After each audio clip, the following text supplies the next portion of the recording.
Hello and welcome to another tutorial. Today we're going to be looking on how we can set up work sharing for Revit, and this will essentially help us to work collaboratively in Revit. Now there are two ways that we can work collaboratively, and if we take a look here, we can see that we can either work locally on the network, which is totally free, or we can work in the cloud using BIM 360, now Collaborate 360, and that is a subscription service. Now we're going to be looking at how we can set this up with a hybrid method.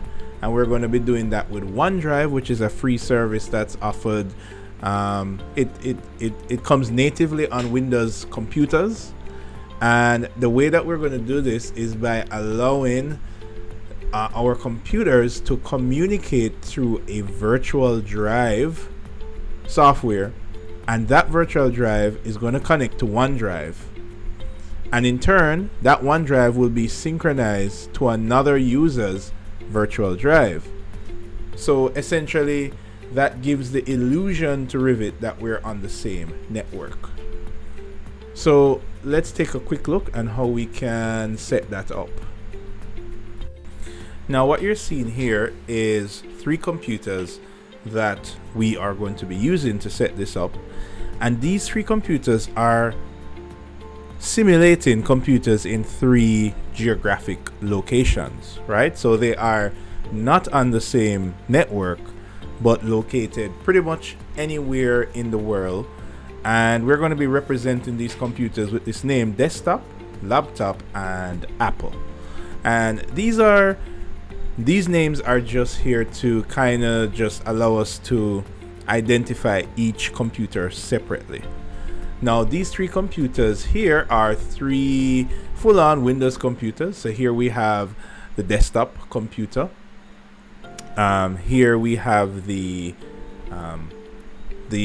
laptop computer, and over here we have the Apple computer. Now, point to note, even though it's called Apple computer, it is really a copy of Windows, and that is actually running on an Apple device using a Parallels software. But these names are just given to these computers to help us to identify what computer is what. Now the main master computer that we're going to be using to do all of this work is going to be the desktop computer, which is this computer here, which is a Windows computer. Now, in order to get this set up, all 3 computers needs to have a OneDrive account, otherwise a Microsoft account. They also need to have OneDrive desktop client installed. Now this comes pre-installed in most Windows computers, but in case you don't have it installed, you can know that it's installed because, for example, if I look here on my laptop computer, you can see that on the start button here, we see that OneDrive is running here. And on the Apple computer, if we take a look over here and we take a look here, we can see that OneDrive is also running on the Apple computer here. Now, if I click and go into settings, you can see here that this is running a OneDrive Personal. This is the free OneDrive account from Windows, and this is actually using my email address here. Then if we look on the laptop computer and we take a look here, we can see that this is using another email address here. And then of course, if we look on the desktop computer here,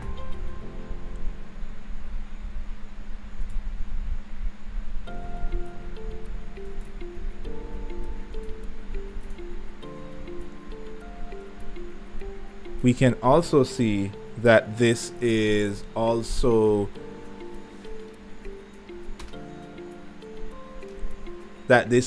has a OneDrive that is also installed here. So at the end of the day, all three of these computers have OneDrive desktop client installed, and they're all signed in using a OneDrive free account where we have 5 gigs free.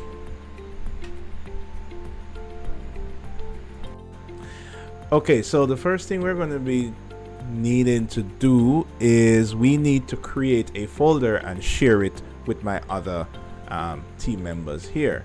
So in this case, I am going to be creating the folder with the desktop computer, and then I'm going to share this folder with the laptop computer and also share this folder with the Apple computer.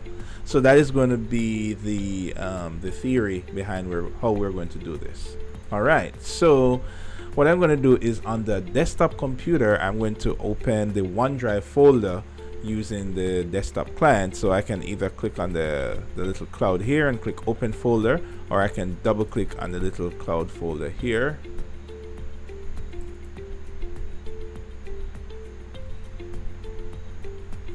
And what I'm seeing here is my OneDrive folder that's represented on my computer. Now on OneDrive, you will see these little icons here, and what these icons are saying is that when you see the green tick, that would mean that this file is available offline. And when you see the cloud here, that means that this file is really stored online, and you have to be connected to the internet to access this file. And when you see this little circle here, this is saying that this file is currently undergoing synchronization with the cloud. So those are the icons that you should look out for. Now in this case, what I'm going to be doing is I'm going to be creating a new project, and I'm going to right click and go to new folder, and I'm going to create a folder called BIM project in this case. Now when I create this folder on my computer here, because I am in the OneDrive client, this folder is actually being synchronized to the cloud, and I can actually test that by right clicking here, and I can go to view my OneDrive online, and what that will do is open up my OneDrive online, and you can see here that when I look online, I'm seeing that there is a folder called BIM project, and even though I created it on my computer, it is synchronized with my OneDrive folder online, right? So basically we can close this and just operate totally from our computer, and it will synchronize everything online. Now the next thing I want to do is I want to share this folder, this BIM project folder here, with the laptop, and I also want to share it with the Apple as well, right? So in order to do that, what I need to do is to right click, and then I'm going to choose the OneDrive folder here, and I'm going to go to share. Now when I go to share, I need to put in I could either share this by putting in the email addresses of the people that I want to share with, or I could just copy this link and send it directly to them. In this case, we're going to use the email process. So I'm going to send a link to the email addresses of the laptop and the Apple users. So what I'm going to do is I'm going to type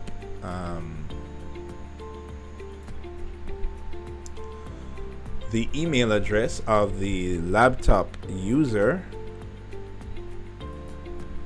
and that email address will be creativemastersjm@hotmail.com.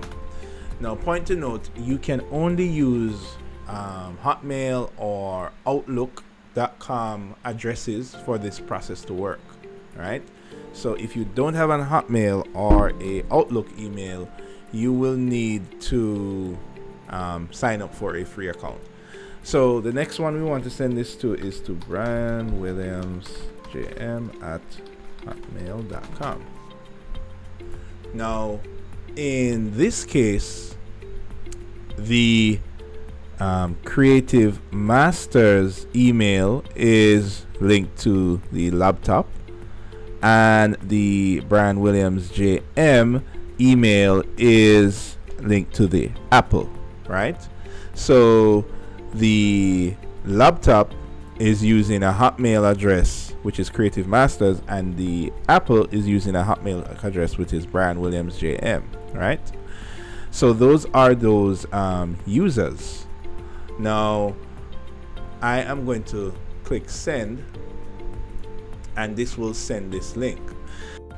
Now once you have shared the folder, in this case it's the BIM project folder, you will notice that you may see some notifications pop up when you share via email. Now you can access this from the notification. So for example, if I look in my laptop here, you will see that there is actually a notification that says, hey, I shared a folder called BIM_project. Now you could click the notifications, and that will also take you to the location here. It will bring up your OneDrive folder, and it will carry you straight to that shared folder, which is what you see here, where it takes you to the folder. Now let's try a different method on the Apple computer. What I could do is I could go here and say view my OneDrive folder online. Then when I view that folder online, I would head over to shared folder, and there it is.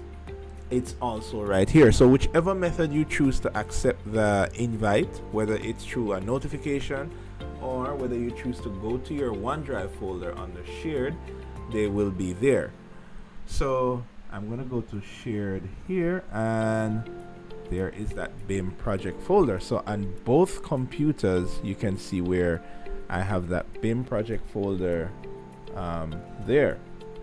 Now the next important step is that we need to now add this BIM project folder to each user's OneDrive folder. And to do that, we're going to choose this option here which says add to my files for each computer. So we're going to go to add to my files there, and we're going to see where one shortcut was added, and add to my files here. Now we can see where now this folder is added to everyone's OneDrive folder, and that's great. Now what I can do now is I can close the OneDrive online here, and I can close it here. And if I go to my laptop, you will see if I just double click my OneDrive folder here, I can choose open folder, and I'll do the same thing for the Apple, and I go to open folder. And what you will notice is that in my OneDrive files, I now see that I have a folder called BIM project, and the same for my Apple laptop here, I now have a file called BIM project. Now essentially what this is telling me is that all these are now synchronized, where for each computer I have a folder called BIM project on all these computers, and anything I do to one folder, so for example if I create a new file in one of these folders, then all three persons will see it. But keep in mind that it originally belongs to this piece, the desktop user. So whenever files are created, it is the desktop user that those that will OneDrive space will be used, right? Because that is the original owner of that folder. Okay, great. So this now means that we are fully synchronized with our OneDrive folder, and the next step will be to install the virtual drive application that we are going to use to allow us to collaboratively use Revit with all of the users here. Okay, great. Now the next thing we need to do is we need to get the virtual drive software that will help us to synchronize these online folders and will allow us to use the collaborative features on Revit. Now the software we're going to use is a free software, so we're going to open up our browser and we are going to search for we're going to go to the website portablefreesoftware.com, and this is a cool website that has a lot of free portable software. Portable meaning you don't need to install it, you just need to run it. And we're going to search for VSubst, that's VSUB ST, and this is what that software looks like. And we're going to click download, and we're going to just choose here, and we're going to say download now, and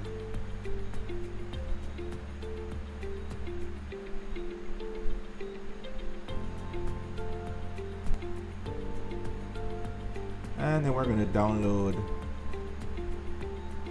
from here, and we're going to just wait a little bit for our download to begin, and there we go, and we should have it downloaded here.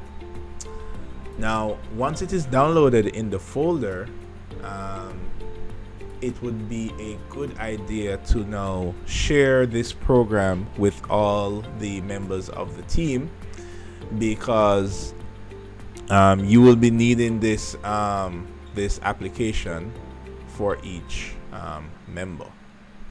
So if I look here in my downloads folder, I see where I have the file here. So what I'm going to do is I'm going to go in this folder here, and that is that file there. So I'm going to copy that, and then I'm going to put it in the BIM project folder, because remember, this folder is shared with all users. So I'm going to say new folder, and I'm just going to call this one software, and I'm going to place that VSubst software in this folder here. I'm going to go paste. Okay, so now that I have placed it there, now my other team members will be able to access this program. So for example, on my laptop computer user, I will go to BIM project, and I will see that I also have a software folder here, and you may not see it pop up immediately, but if you wait a little while, you will see it pop up there. Now I'm going to do the same thing for my Apple user here, and there we go. So now all three of us have this program because we have placed it in the shared program. So we're going to run this on all computers. Right, so all three users needs to run this, and sometimes you will get a message saying that, you know, do you want to it's not verified, so you can choose run. This is a fully safe piece of software, so you don't need to worry about it.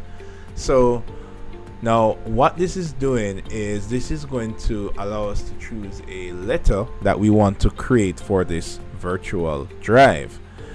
Now all this is really doing is, instead of us going to a OneDrive folder, we would now go to a drive letter that is linked to our OneDrive folder. And this is exactly what we need in order for Revit collaboration to work properly. So we are going to decide on a letter that we're going to use for all of our drives here. So in this case, I am going to use the drive W. And if I, in order for us to collaborate effectively, all three users in this case must select drive W for their virtual drive that will be created. Now in the case of the Mac, notice that the Mac user does not have drive W available. So in this case, I would say, hey guys, I don't have the letter W free, so let's try a different letter. So how about Q? So for the other users, we say, okay, then let's see if all of us have Q available. Let's see here. And we do. So we have now made a decision that we are going to use drive Q, which is going to be our virtual drive that represents our OneDrive folder. So we're going to choose add. And here's the important part. On each computer, we need to browse to the OneDrive folder and choose the BIM project as our virtual drive source. Right, so all users need to do this. So I'm going to choose OK, and I'm going to do the same thing for the other users, where I'm going to choose add. I'm going to go select, and I'm going to say, hey, I want the BIM project folder to be my source folder for this virtual drive, and I'm going to do the same thing over here, and we're going to choose the BIM folder there. Now great. Now this is all done, we can exit the program. And now what you will notice is that when we go to our PC on all computers, you will notice that all of these computers have a drive Q, right? So we can see on the desktop computer we have a drive Q here. On the laptop computer we have a drive Q, and on the Apple computer we also have a drive Q, right? And this drive Q is linking to the same file that is shared through OneDrive. So now we are truly in sync, and once we have this set up, we can now move to working on our project collaboratively in Revit. Okay, now that we have this set up, we now have a virtual drive, and in our case our virtual drive is going to be drive Q. This virtual drive is looking for its files in your OneDrive. Now this same OneDrive is shared to your group members, and that group member also has a virtual drive that is Q, and it's also looking for those files in the same OneDrive that's linked together in the cloud. And this is how everything will work smoothly, because Revit will be looking for the central file in Q on users 2 PC, and user 1 PC, Revit will also be looking for the central file, which will also be in a drive Q. So Revit is going to think that, hey, the same drive Q that is on user 2 must be the same drive Q that is on user 1, and it will just operate as if that is the case. So this is how this whole hybrid method works. Now there is one small caveat that you should know about, and this virtual drive that is installed, it's a portable application, and when the portable application is run, it creates the drive queue, right? However, in this case it's drive queue, but it could be any letter, right? However, when you restart your computer or log out or log in, well, that virtual drive is no longer going to be there because it's not running, right?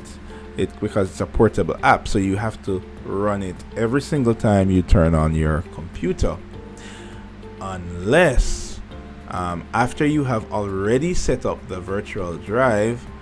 And if I go back into the software folder, for those of you who want to make a more permanent virtual letter, right?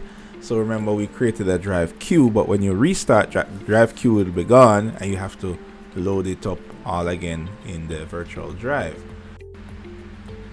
Now, if you want to have the virtual drive run automatically, where it will keep that virtual drive when you restart, well, there's one more step that you'll have to do.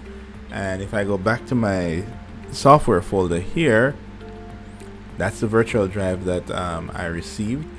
Now, in order to run this, you're going to have to copy this and paste it somewhere on your computer. It could be anywhere on your desktop, but it can't be in the virtual drive to run the virtual drive. You get me? It's gonna that's not going to work. So in this case, I'm going to paste the virtual drive application on my desktop here. So I'm going to paste it right there, and this can be anywhere. It could be near my documents, in your downloads. It can't be a zip format, so the file needs to be the original exe file. So I'm going to right click this and say run as administrator, and then I'm going to say yes. And once I run that as an administrator, I'm going to go back and I'm going to click on drive queue, and I'm going to add it yet again. Now I'm doing this again as the under the administrator account, and I'm going to add back the BIM project there. Now the additional step we're going to do is where we're going to click persistent, and what persistent does is that it will let the virtual drive be persistent, meaning it will always be there when you restart the computer. So I'm going to choose OK, and that's it. And see, it will, if I don't want it to be persistent anymore, I can just click on it and choose remove, but I'm going to keep it, and I'm going to go to exit. And now when you restart your computer, the virtual drive will remain. You don't have to keep running the virtual drive application every time you want to collaborate. Now, before we actually start to execute our plan, we need to just understand a little bit about how work sharing works in Revit. Now, so work sharing is a design method that allows multiple users to access the same model all simultaneously, right? And the idea in how it works is that, well, the point is that each Revit user will attempt to access one single Revit file. Now, in order to do that, we need to enable work sets in Revit, which is the collaboration feature. And what work sets will do is kind of direct us to divide the model into different work sets. Revit calls them work sets. Essentially, it's like cutting the cake into little slices so that every user can access a slice of the model. Now, when we enable work sets, it's just going to create kind of just one big slice and say, hey, you know, this is the model. It's one big slice, and it's up to the, in this case, the BIM coordinator to slice up that model into pieces that all of the other users can access. Now, when this model is created, it's going to create what's called a central file, and then both users are going to attempt to open this central file. Now, whenever a user tries to open a central file, what essentially happens is that the central file will automatically create a local version of itself, kind of just duplicating itself. And once it's duplicated, then the user really accesses that duplicated file. So in a way, this central file kind of remains, away from the access of all users, and users don't really interact directly with this central file, but instead they interact with this kind of a middleman here, and that middleman then interacts with the central file, right? So that is essentially what happens in this case. And when a user really accesses the central file, well, central just creates a file and say, hey user, use this file. And when you have made changes, then you can update the central file. And that's really the concept behind how the central file works.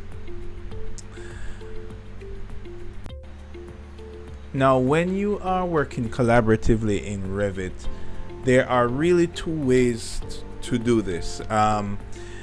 There is the assigned work mode, and in this mode, the Revit model is assigned to, is broken down into chunks, and each chunk is assigned to a particular user, right? So everyone is assigned a part of the model to work on.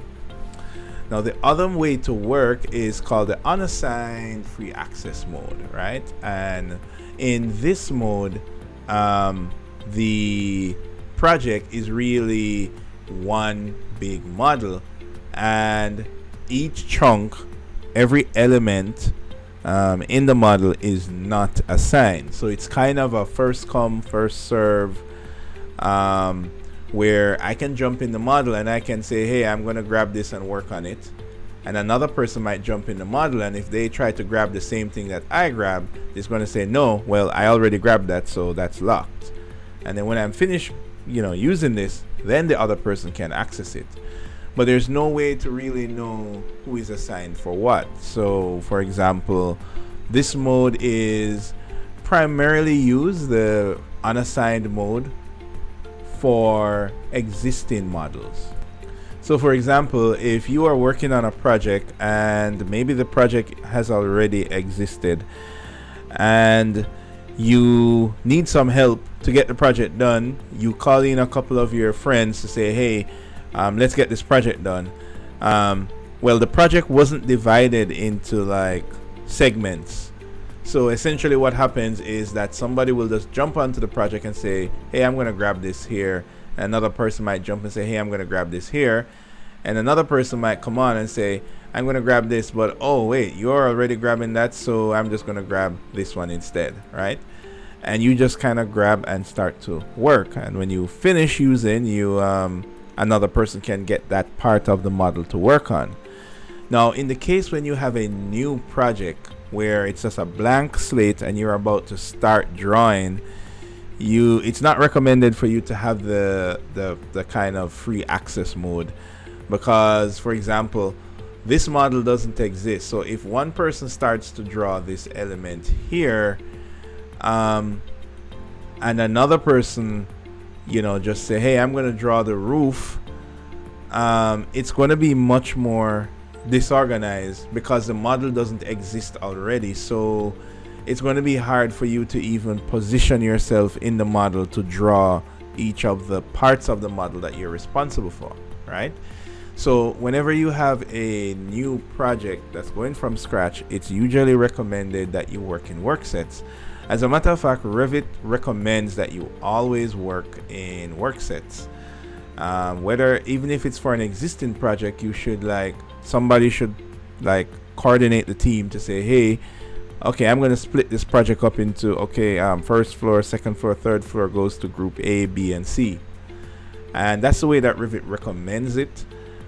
But, you know, it depends on your organization and your group or how you're working. But what I've noticed is that most people who are working on a project where they're not necessarily members of that team, they're just kind of jumped on to help. They normally work in the free access mode where they can quickly jump in and jump out, versus the assigned work mode where one person is always responsible for one element no matter what. So nobody else, even if they're not using that element, nobody else should access this element because only one person is assigned to it. So, you know, that's a more rigid approach, but that approach is great for when you are especially creating new stuff where it's critical that you kind of follow through with what you're doing and have nobody else intervene. They can intervene in the project on a different aspect that's assigned to them. So those are the two ways that you can work collaboratively in Revit. Now, when we are using the assigned work method, it is a good idea to kind of set up the rules of how you want to split, for example, a model. Now, as a rule of thumb, usually for a average model, you want to split the model into things that make sense. So for example, you could have persons that are doing the shell of the model that has to do with windows, opening doors. You could have persons that's dealing with roofs, also deal with slabs and maybe stairs and anything that has to do with vertical circulation. You could have persons that's dealing with structure. So for example, they would deal with maybe floorboards and roof joists and columns and all these kinds of things. So it could also be that the model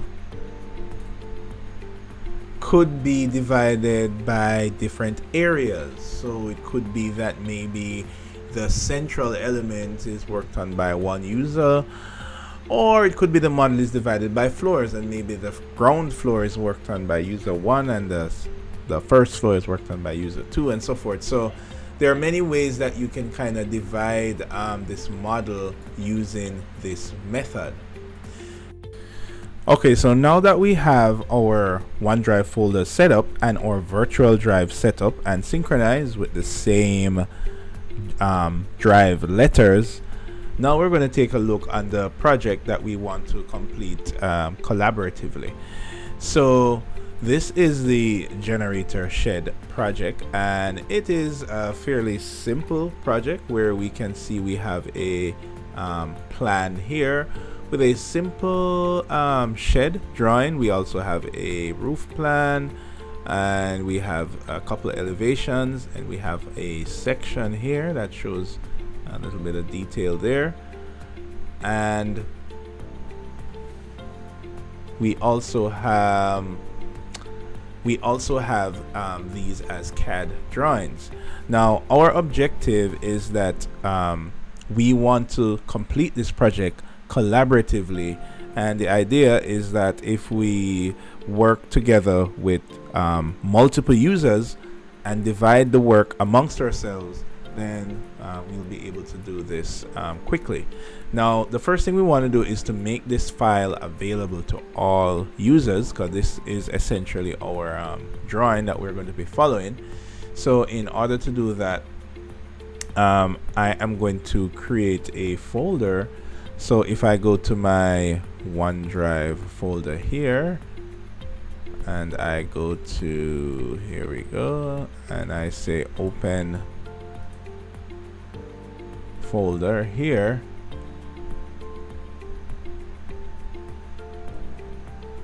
we will see that we have the OneDrive folder open. Now we no longer need to be using OneDrive, because we now, if we look in our PC here, we now realize that we have a new drive that is called drive Q, and this drive Q is synchronized through OneDrive. So from now on, I'm going to be using drive Q whenever I'm working on this project. So I'm going to go to drive Q, and of course we see where we had the software folder. Now what we're going to do is we're going to create a new folder here, and on this new folder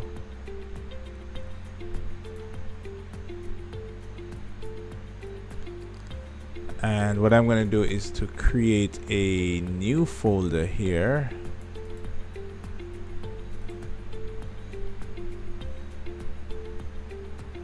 and I'm going to call that folder maybe plans, and in this folder I'm going to place the drawings. Now keep in mind that this folder is linked to all the other computers. So once I place a file in here, both my other users from the laptop and desktop will go to their respective drive Q, and they will also see this file appear here, which is great. Now any other file I place there will also be of use. So for example, I can also paste the DWG file here as well. So, and any other file that I want my entire team to have. Now that this is all done, what I need to do is to go ahead and open Revit and start to set up my Revit users. Now on all three computers I am going to need to have Revit open. And before we actually get going, the first thing that you should acknowledge with the Revit users is actually your Revit username, because that's going to be important to know who is manipulating the drawing. Now by default, the Revit username will be issued to your Revit application based on your Windows login information. So for example, if I go here to to file, so I'll go to my little home menu at the top. In case you go to this page here, I'll go to my little menu here and I go to file, and then I'll go to options here, and then what you'll notice is that under username I can see that this user is called desktop PC. Now I can do the same thing on the laptop user. I'll go to options and I'll say this user here is called laptop PC. Now on the other hand, when I go to the Apple user here, I will see that this user is actually grayed out. And for those of you who are using a online license, so in this case I'm using a educational license signed up with Autodesk, then you are really unable to change your username because it's just issued by Autodesk. So in this case, this is my username, whereas these other two users are not signed in to Autodesk, so you can freely get to rename your Revit user anytime you want. Now an important point is it's not advisable to rename this in the middle of a project, because your access to the project is based on your Revit username. So if you change your username in the middle of a project, Revit might close you out of accessing the model because it's looking for that username you initially signed up with. Alright, great. So once you check your username, you are pretty much ready to start. And in this case, the BIM coordinator is the one that will get things going.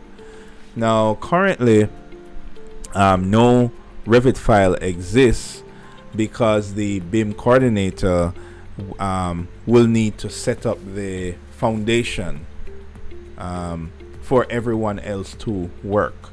So to do that, the coordinator or the leader of the team will need to go to new and create a new Revit project. Now when they create this project, in this case we're going to choose metric architectural template, and we're going to choose OK. and then our new project will be created. Now, when this project is created, remember it is a blank project, so we haven't started to work yet. And the idea is that we want to create this file that everyone can access remotely. So this blank file now is a normal Revit file, so this is only accessible by the user who is currently using this file. Now, the first thing that we need to do here is we need to enable collaborative work, and to do that we need to go over to collaborate, and then we are going to say collaborate. That's this icon here.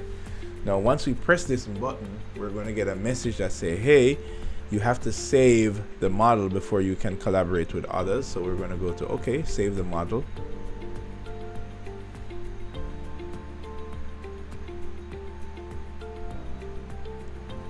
And this is now going to give us, ask us, where do we want to save this model before we can collaborate. So in this case, I am going to go to the drive Q, because that is the drive that we are working from. So we're going to go to drive Q. And now we're going to create a folder in which to save our model. Now, right before we continue with this, it's important to understand exactly what's happening here. Before we can able collaborate, we need to have this file needs to exist somewhere. Now, we would create a folder here, and the file that Revit uses to collaborate with others is called a central file. So we're going to call this central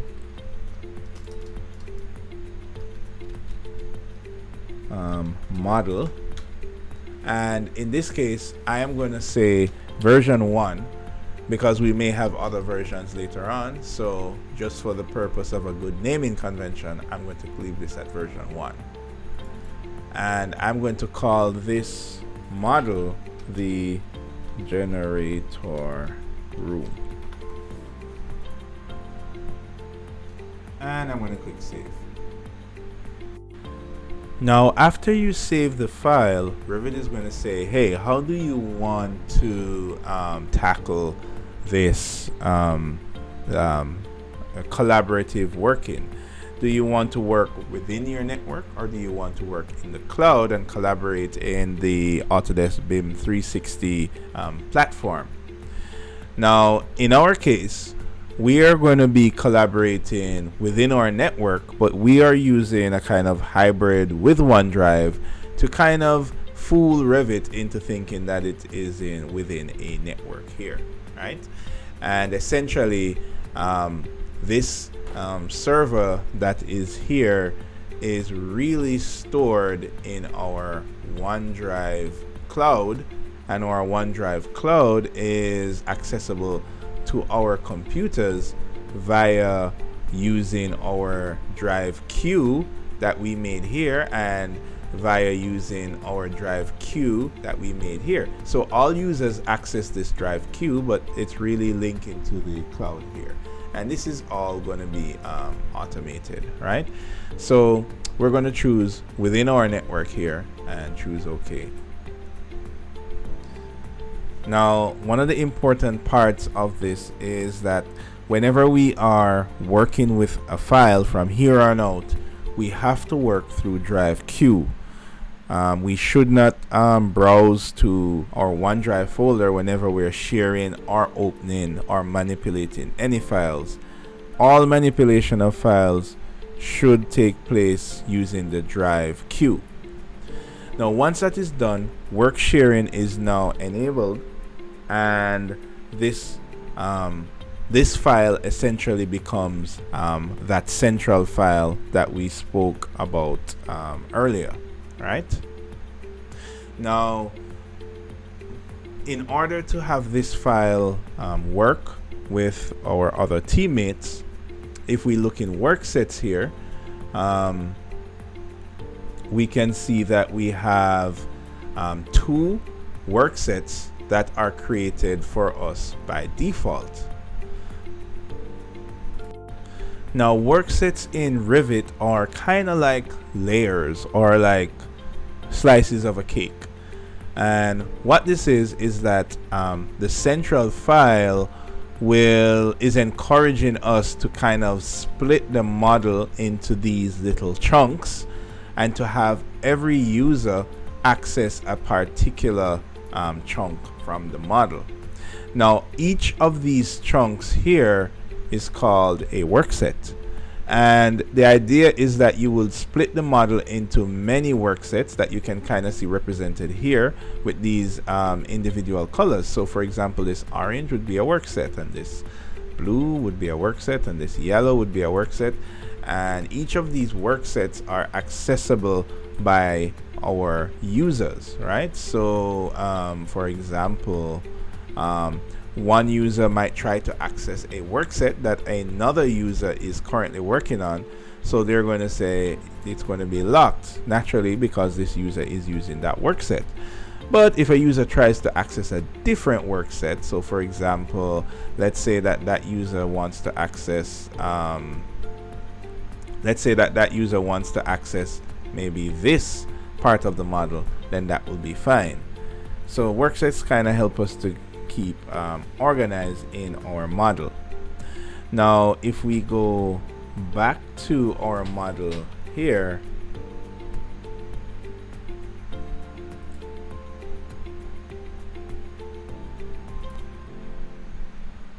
we can see that we have 2 work sets that are created by default, and these work sets are currently opened and owned by desktop PC, which is of course this computer.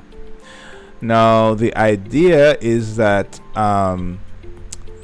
when we set up the central model, we want to divide the model into pieces, and each person can work on that model.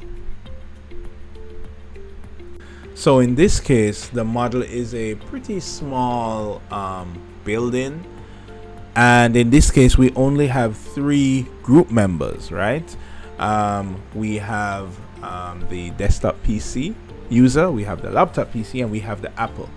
So if we have such a small building, we have to decide on how we are going to split this building to be done if we're going to be using the kind of assigned work method. So usually in this case, I would say maybe if we look here, we can kind of get an idea of what the building has to offer. So we do have a little bit of structure in the roof, right? And structure by default includes what happens with the walls and the foundation. So we could have a person focus on structure and detailing. So for example, they will model these elements in the roof and deal with all of the foundation elements, any columns and stuff like that. Then we could have a person work on the outer shell, so they would perhaps deal with the walls and the doors and windows and openings. Then as another user could focus on things like annotations, dimensioning, and laying out of sheets.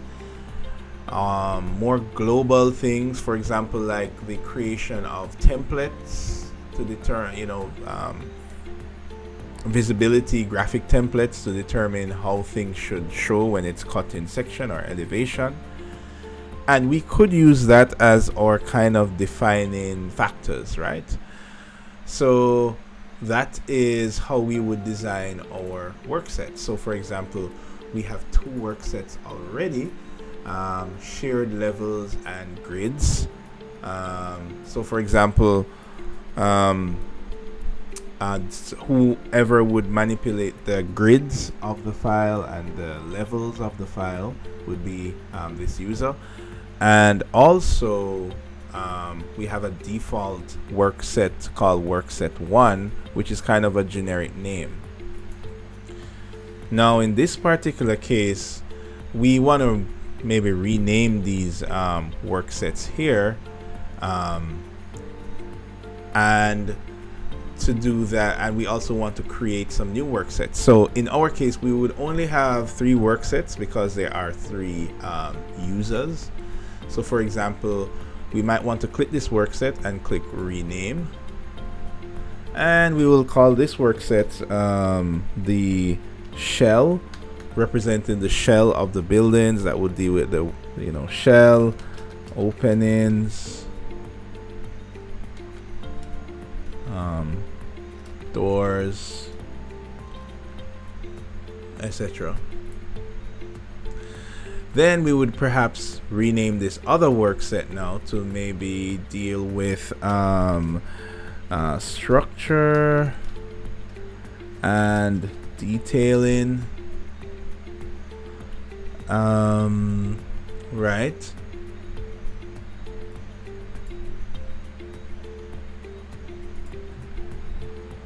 Then we would have a new work set, so we'd click new, and that person would be responsible for sheets and templates and annotations, right?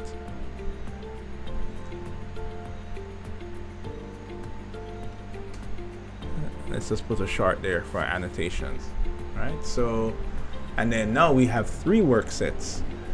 So usually you would have a coordinator, and the coordinator would tend to deal with more top level stuff, or the coordinator could be also responsible for different aspects throughout the drawing. So the choice is really up to the team members, right? So these would be the 3 work sets in this case, because we only have 3 groups.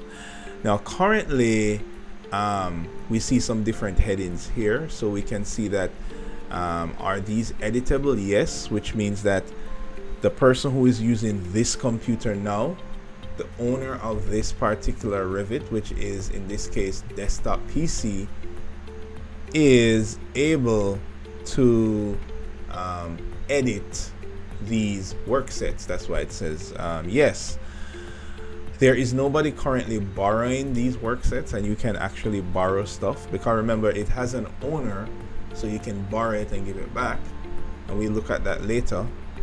And are these work sets open? So yes, they are. Are they visible in all views? Yes, they are, right? So this setting here where it says open is kind of like an on-off switch, right? So is the work set on? Yes, it is on, right? You can actually switch off the work set here and so forth. Now all these options here are accessible by all users, right? Not just the coordinator PC. In this case, I'm setting this file up with this first PC here, but they are really accessible by all users. Now the first thing we need to do now is we need to allow the other users. So in this case, remember we have 2 other users. So we have the desktop user, and we also have the Apple user, and we need to assign, for example, the each of these users. In this case, it would be great to assign the laptop user to perhaps deal with the structure, and we could assign the Apple user to deal with the shell and the doors. So in order to do that, we need to relinquish the ownership of the desktop PC, because desktop PC now owns all 3, and if we own all 3, then nobody else can create ownership.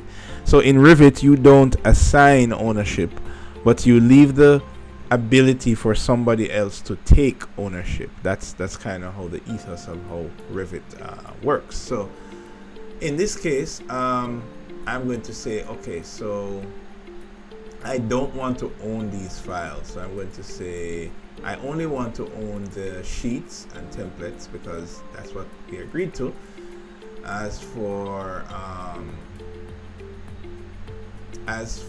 the shell here, well, I would need to relinquish my ownership of these. Now to do this, I first need to choose OK here. And this is asking me, do I want to make sheets and templates the active work set? In this case, I'm going to say yes, that's fine. This doesn't really matter. It's kind of just saying, like layers, what do you want to be your active layer, right? All right, great. So I'm not ready to save this just yet. But what I need to do is that I need to relinquish my ownership of these files. So currently, when I go back into work sets here,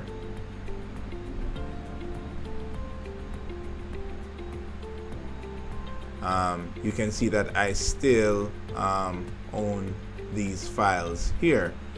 Now, before I can start to give everybody access to these files,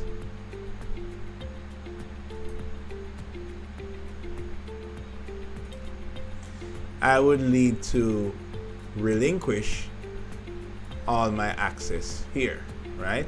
Because remember, I now own everything and I need to not own everything. So therefore, I'm going to click this button here, and this now will say it's going to relinquish me of the ownership of these files. Now, it's going to say that Revit cannot relinquish the change element because the central model has not been saved. So I need to save this file now. Now here's where things gets important. You have to save this file using the drive queue, right? That's going to be super important. So in this case, we did save this drive in drive queue, which is our work folder. So I'm just going to click the save button. And this is going to say, now this is the first time that this project has been saved since work sharing is enabled. This project will therefore become the central model, right? So this is now going to convert this file into a central model. And if you remember how the central model works, it's kind of this untouchable file where you no longer access it directly, but when you try to access it, it will create a copy of itself for you to access, right? So we're going to say yes, that's fine. And also where this file is located is super important. So this file is located in drive queue, which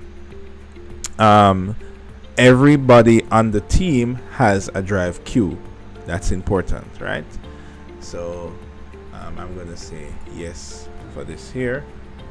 And then what that will do is this will now save the file as a central model. Now, an interesting thing to note here, while this is being saved, if you look at the activity of your OneDrive, you will notice that all these files are being updated, which is perfectly normal. As a matter of fact, your OneDrive will probably pop up with a message saying that, hey, there is a lot of activity happening with your OneDrive, right?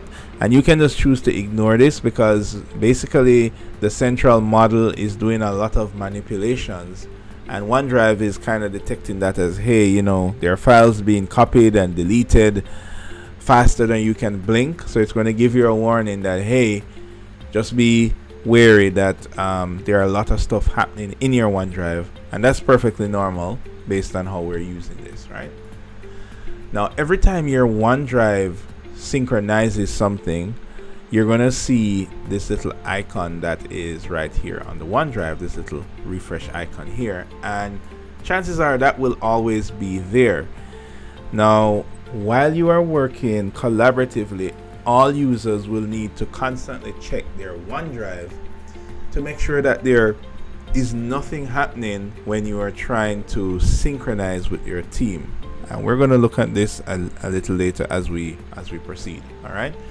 Now, once this file is saved as the central file, now I'm going to actually close this file here. Right. So Now once this file is closed, you're going to see in your recent files that you recently had a file open, but more importantly, you're going to notice this little icon here, and this is going to be the super important icon, because this means that this file is now a central model, right? Which is much different from another file. If you notice that these other files here that I have opened does not have that icon, right? Now the model is ready to be opened by all members of the team. So for example, on the laptop user, they can now go to Revit and they can go to open. And here's another important tip. When you're opening a central model, it's always best that you use the open feature in Revit rather than actually trying to double click or open the central model directly. It's best to open Revit and then open the central model. So I'm going to go here and then I'm going to look for drive Q. I'm going to go to central model and there it is. And I'm going to now try to open this model. Now if you set up everything correctly, then you should get no error messages. And this is kind of like the proof in the pudding. Once this file opens fine, then you know that you have set up things correctly. However, if it gives you an error message, that would mean that somewhere along the line you may not have saved the central model to drive Q. Maybe you saved it to your desktop or you saved it to OneDrive, but you should always be using the drive Q, which is our virtual drive that we are currently using, right? All right, now that I've opened the model with this user here, I'm going to open it with my other user here. So I'm going to go to Revit there, and I'm going to go to open, and I'm going to also browse to drive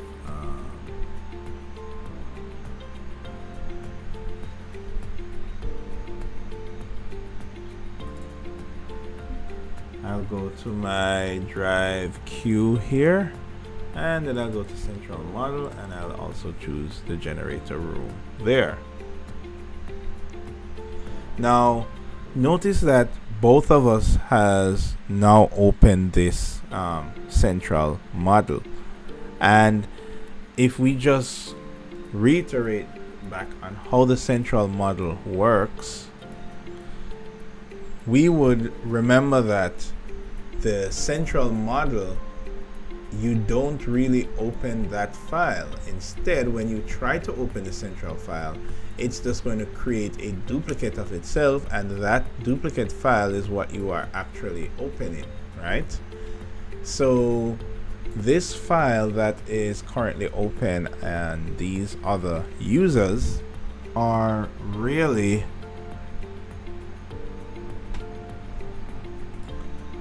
local versions of your central file. And how do we know this? Well, if you look at the name of the file up here, you will see that this file is called generator room, but then you see underscore laptop.rvt. And if you look at the other one here, you will see generator room underscore Brad Williams and this username here. So this is telling you that these files that are open are really just a mirror of the central file, and you have not really opened the central file. But clearly the users had successfully opened these files. Now, as the BIM coordinator, especially when working with a brand new project collaboratively, there are certain things you're going to want to have set up while your team works, right? So what we're going to do, we're going to actually close these files here, and when I close it, it's going to ask me, hey, do you want to save this locally or do not save the project? So I'm not going to save the project, and I'm going to relinquish all the elements that I took, that I owned. In this case, I didn't own any elements. All I did was open the file, so I'm just going to click relinquish anyway. And I'm going to close this other file as well. I'm going to say do not save, relinquish.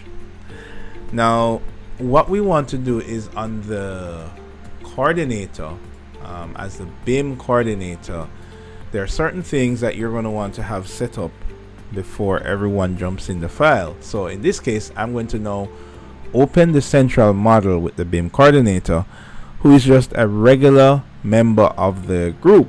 So they use the same method that everyone else is used, where they open Revit, and you can either go to the recently opened file here if it's here, but if it's not here, I would go to open model, and I would also go to my drive Q, and in this case, so I want to make sure that I'm opening this from drive Q, because that's super important. So drive Q, central model, and I will open the generator room here, and I'll choose open. Now it's going to open the very same way that it did for all the other users, meaning that it's going to create a local file of the central file, right? And if we just kind of look back at our concept here,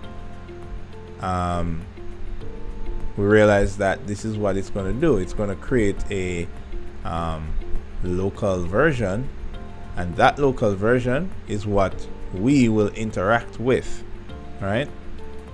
Whether you are the BIM coordinator or another member of the team.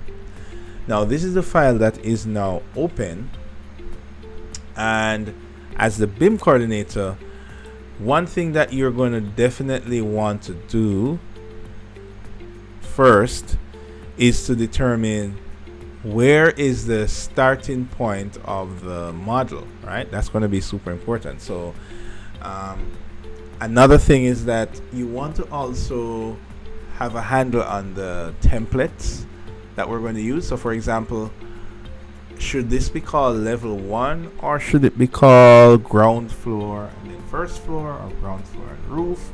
Do you need a ceiling plan, and all of these things? So as a coordinator, you're going to want to try to have these things set up for your team.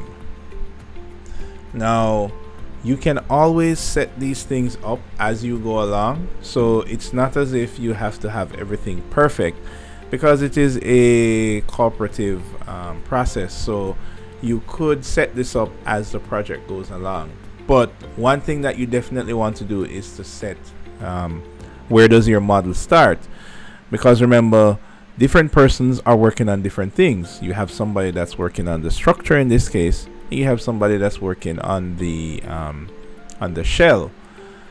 So the BIM model in this case will start, and I'm going to use my annotate tool here. Let's go now, let's use architecture, and let's use the model line tool. And what I will do is I will just create a little demarcation here,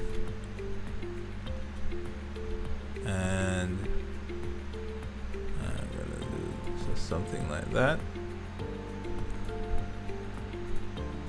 and let's rotate this 45 degrees here.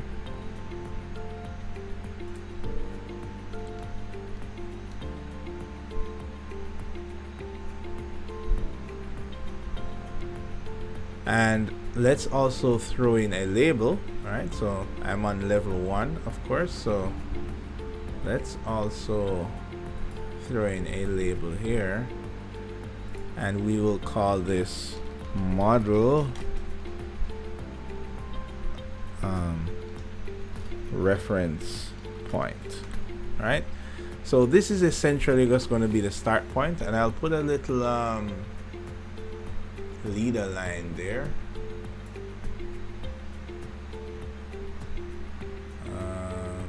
By going to,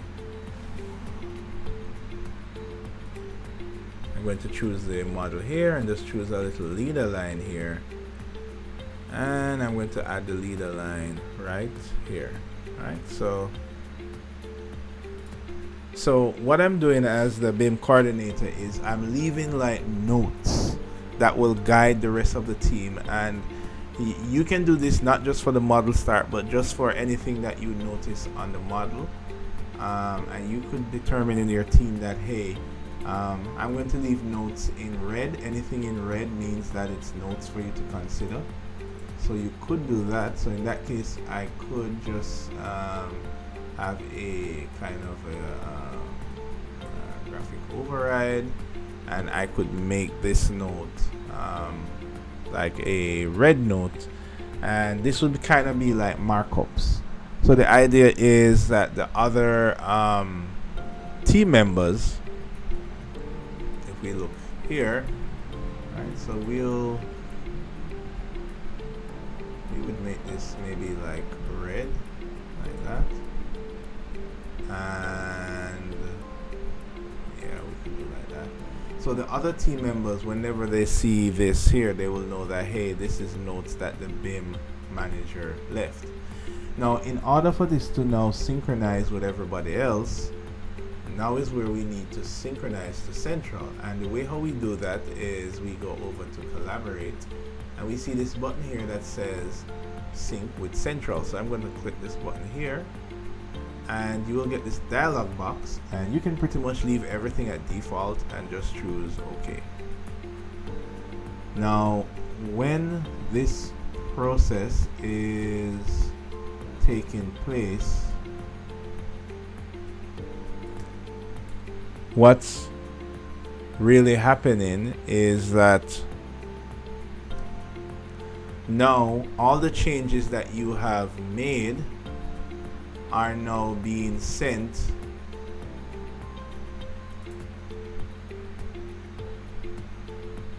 from this local file back to the central file, right? So that's kind of how this works. So you choose when you want to say you want to send information to the central file, but keep in mind that whenever you send information to the central file and the central file detects that it's being accessed, it's going to say, hey, let me give you things that has also happened to the central file from other users.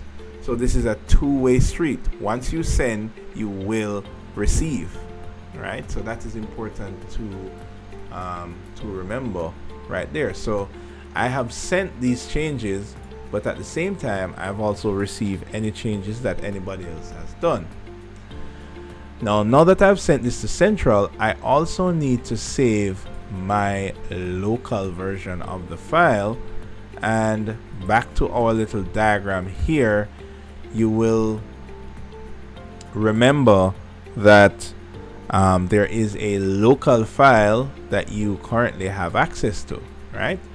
So you can save this local file, and you can also send changes to Central and receive what Central has what has been changed on Central as well. So in essence, you are really saving two files. You are updating the Central file, and you are also saving a local version of your file here, which is great for backups.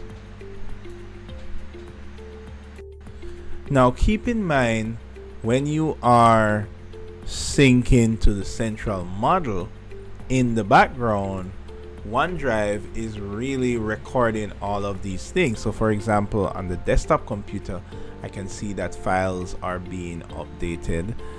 And equally, if I go to the laptop computer and even the Mac computer, you will see that, hey, these files are all being synchronized across all the machines.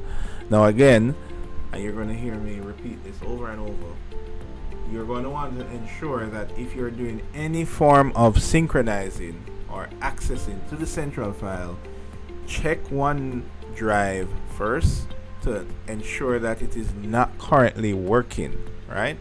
Because if OneDrive is trying to synchronize files while you are trying to also synchronize files, some files will not be synced. So it's kind of just like, you know, just waiting until it's your turn. And this is maybe one of the, I would say, disadvantages of doing it this method. if you pay for the BIM 360 service subscription, you know, it doesn't matter if 10 people are pressing the sync button. It has like an AI system that will just queue you guys up and say, okay, let's take the change from user 1 first and then update with user 2. But when we're using this to a third party like OneDrive is just going to get confused if 10 people happen to be synchronizing at the same time. It's not going to know whose should come first, and then what can happen is that the central model can fall out of sync, which can be repaired easily by the click of a button, but still you want to just avoid everybody syncing at the same time. And the way how you do that is just by checking OneDrive to make sure that, you know, it's not currently like doing stuff. Even if you get the little busy icon down here, that's not really what you want to watch. You want to click on the icon and have the menu come up, and you will see if files are actively being copied. And if they are, just hold off a little bit before you open or sync. Okay, so let's open this on the other users, right? And notice you get this message here that, hey, by opening this file, you will create a local file, which we know already. Because that's how Central works. So if we choose OK, it's going to ask us, hey, do we want to override that previous file, that was local file that was created, or do we want to add a timestamp to the end of the file? So my best practice is that I always add a timestamp to the end of the file. So you will end up with these multiple files, which is kind of like timestamps of the model. Now notice on each model you also get the latest change that was done, but each person here is going to be responsible for different aspects of the model. Now because we are responsible for different aspects of the model, we need to take ownership of those aspects. So for example, for the Apple user, I would need to go to Collaborate, Work Sets, and I see here that, wait a minute, everything here is owned by the desktop PC, so I am unable to like to take charge of creating the shell, which is what the Apple user is responsible for. So in this case, the desktop user would need to go to Work Sets and say, hey, I do not want to own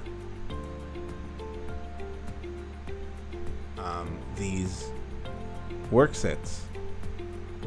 So I would say that for structure and detail, no, I don't want to own that. And for shell, I'm going to say no, I don't want to own that. But for sheets, templates, and annotations, I do want to own that. So I'm going to say okay, and then I'm going to send those changes over to the other users by clicking synchronize. Now, there is a slightly quicker way to synchronize. If I click this down arrow here, notice that I get the synchronize with the little lightning, which basically just synchronizes without bringing up the options dialog box. Now, as I synchronize, again, take a look on the OneDrive of all of the users here, right? You can see that each of these OneDrives are being manipulated. And I mean, that was pretty quick because the way that the collaboration in Revit works is that it doesn't really send a file, it sends instructions, which is much quicker than sending a copy of the entire file. Now, basically, you just want to make sure that there is nothing happening here. Sometimes you don't get the thing that says your files are synced. Sometimes you will still get the waiting symbol. So what you want to make sure is that there is nothing syncing here before I now go to my collaborate and say synchronize with central, and I can also do that here. Now once I do sync with central, notice that my OneDrive is starting to do stuff here, right? And everybody's OneDrive will start to do stuff once one person synchronizes. And what we have to remember is that when we synchronize, if you remember our little diagram here,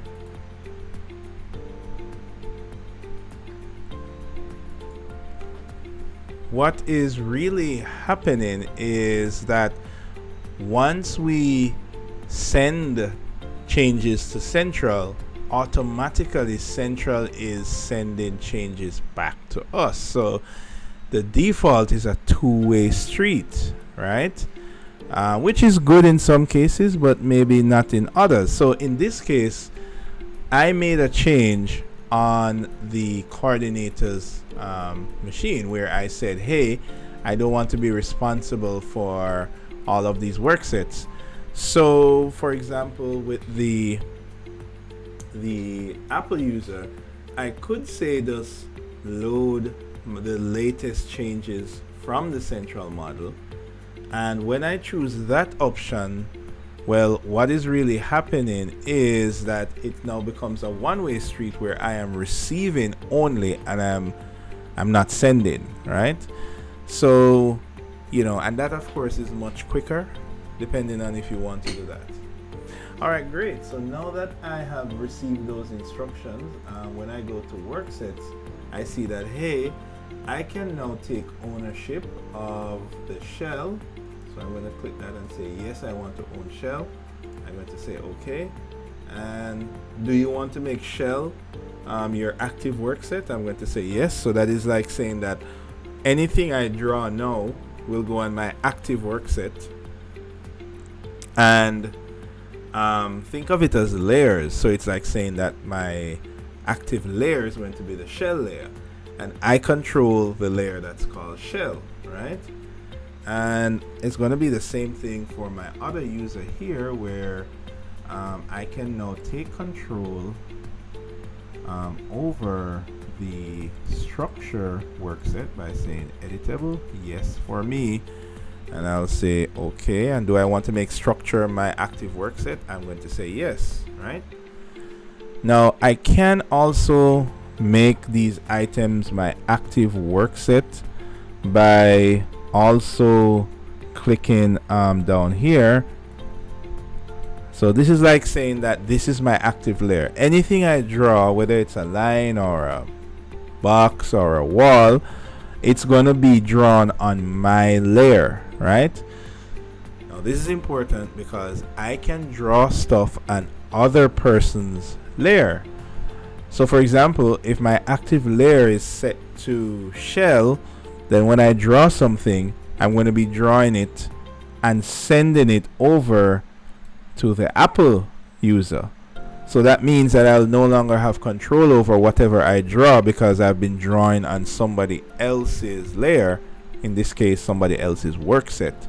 So you want to be certain that what you're drawing is on your work set and that you're not drawing on somebody else's work set, because then you will have no control over it once you draw it, right? Everyone is responsible for their own work set, because that's the type of that is our workflow that we're using for this project. So now that we have a start point, everyone can start drawing. So for example, the Apple user who is responsible for the shell can start to draw these out. Now, of course, the Apple user can access the drive queue, and that drive queue has the plans in it. So all users have access to these very same plans, and they are now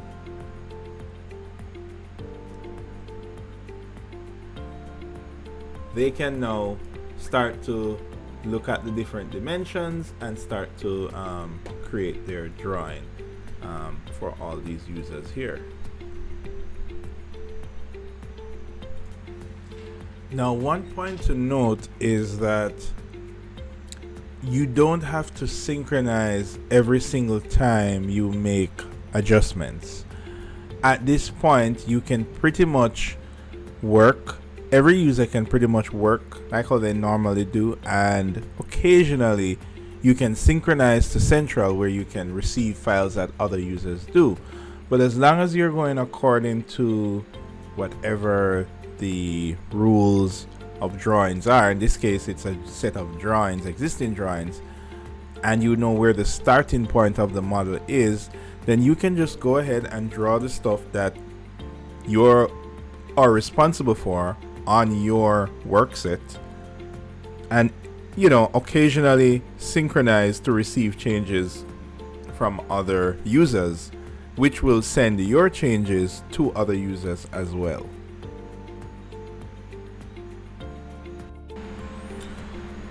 So as the Apple user starts to draw, they may realize that, oh, we need walls that are 150 millimeters, and the default set in Revit does not have these 150 millimeter walls, so we're going to have to create some like a new wall type, right? So we're going to call this 150. Now this is not going to be available to the other users as yet because they have not synchronized, and this user hasn't synchronized either, but that doesn't really matter. As we said, you don't have to synchronize every single time. That's the idea. You're supposed to just continue like drawing, and that's the idea of how this process works. Now, most of the times when we're drawing in Revit, we're going to use the revise it approach. So we normally draw and then we revise what we draw.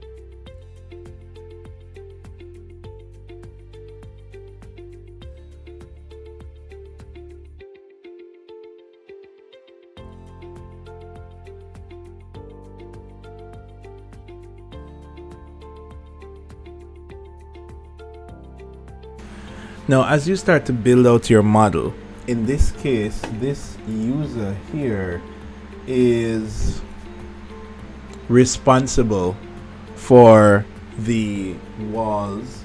In addition, also responsible for the height of these walls. When we switch the model to 3D, we're not ready to save it. You might realize that, well, you might now need to consider about adjusting the levels for the floors. Now, the thing about levels is that once you start to manipulate a level, then no one else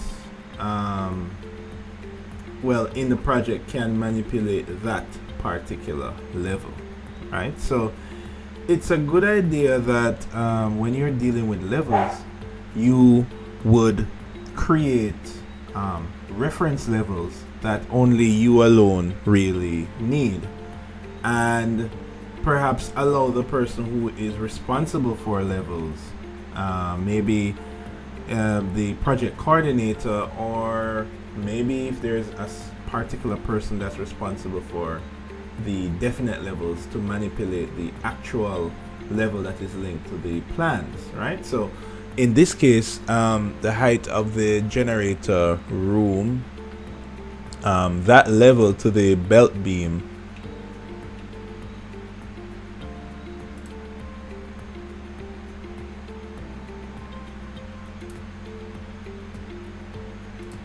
is going to be 2,600 from the base. So what I would do in this case is I would just copy this level here, and I could call this under belt, right? And then this would be 2,000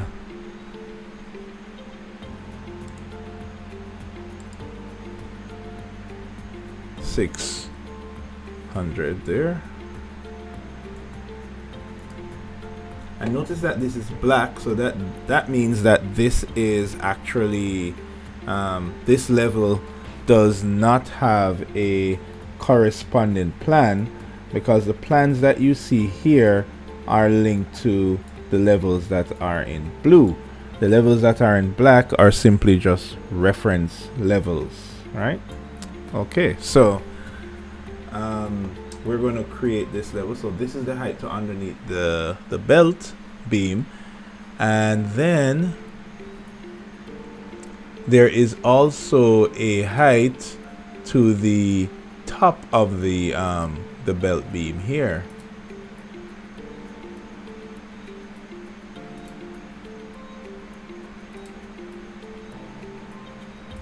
And that is 2,850. So what I'll do is create another one here, and I'll call this top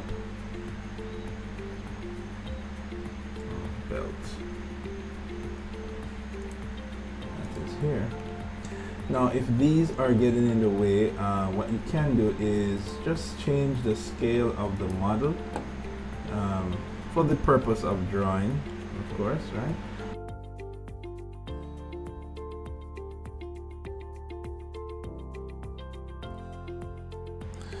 Now in this case, the person who is responsible for the structure will just concentrate on their segment of the model.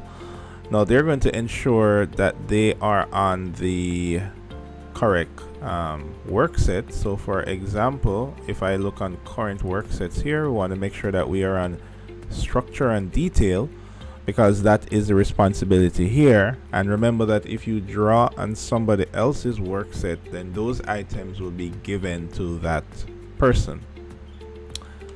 So with that said, let us now start drawing the structure and details of this model. Now while we are drawing this, we have to keep in mind that there are other persons working on the model, so we should try as much as possible to stay clear of elements that are not under our responsibility. So for example, we are not dealing with the walls, but we are dealing with the foundations, for example. So we would not be placing any walls above ground, right? Now we could synchronize to central, but the person who is currently working on the walls may not have synced their files yet. So we just have to continue to work within our bounds of what is responsible for us. And in this case, we're going to start with the foundation. Now at the beginning of the project, while the other members of the group are working, the coordinator would be responsible for giving general guidance to the creation of the model, in addition to working on templates, in some cases creating levels, and just creating more top level stuff. So for example, in this current file that the coordinator is working in, This person is responsible for sheets, templates, and annotations.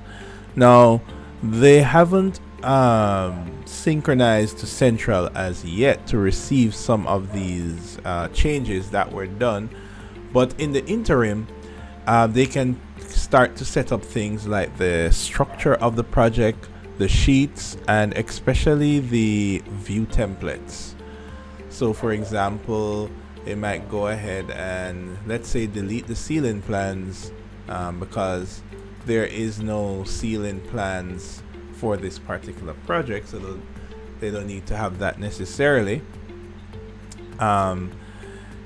They could maybe rename some of the floor plan levels here. So maybe we could call this ground floor.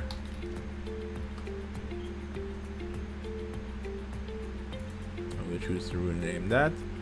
And in terms of the roof level here, now notice that we cannot edit the label ground floor, and that is because another user has actually started to manipulate that level already. So Revit recognizes that and say, hey, somebody else is actually using this. Now this is an important point because levels and sheets cannot be locked to one user.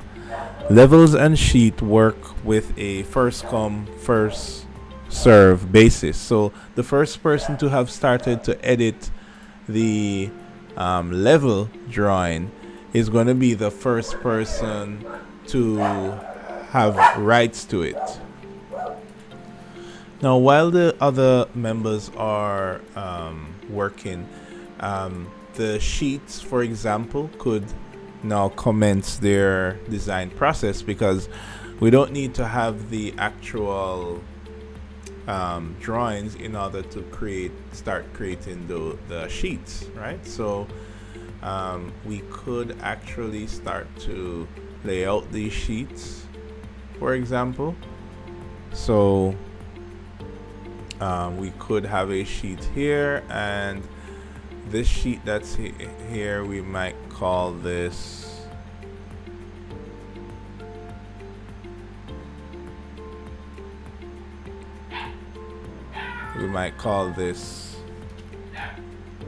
plan. Maybe roof and floor plans. And then we could also create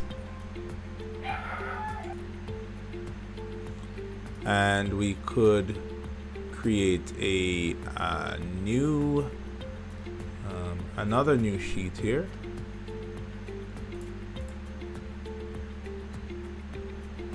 and we could perhaps call this one elevations, right? So we could actually start to create most of the framework around the project. So we could call this elevations.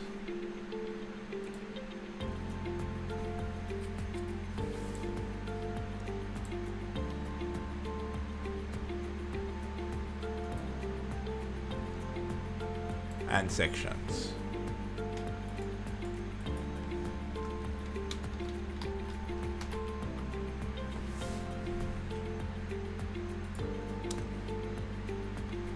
And maybe we could even start to rename some of these views. Well, some of these might be locked because other persons are currently editing these views. We could also be going into manage, and we could start to set up things like the location of the project and the project information.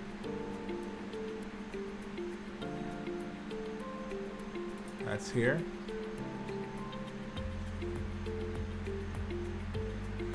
So for example, the organization name, the building name,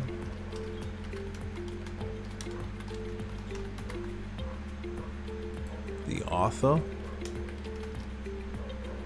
And these are all things related to the project. Now the other thing we can do is also add like particular notes and items that persons might want to look out for. So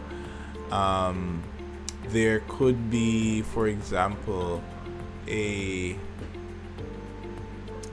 new sheet. So for example, under view, we could create a plan view and create a actual drafting view. Here we go. And we could call this drafting view maybe notes. So for example, any important notes. So for example, for this drafting view that we call notes, we could insert, for example, a CAD drawing of maybe important guiding relating information that we could use. So in this case, let's say that for this generator project, I wanted to load the CAD drawings. So I'd go here to plans, and here I would load these CAD drawings here. So I could put pictures or just any useful information that I believe the team would need in this drafting notes right here, right? And all of this is happening all simultaneously in the same project.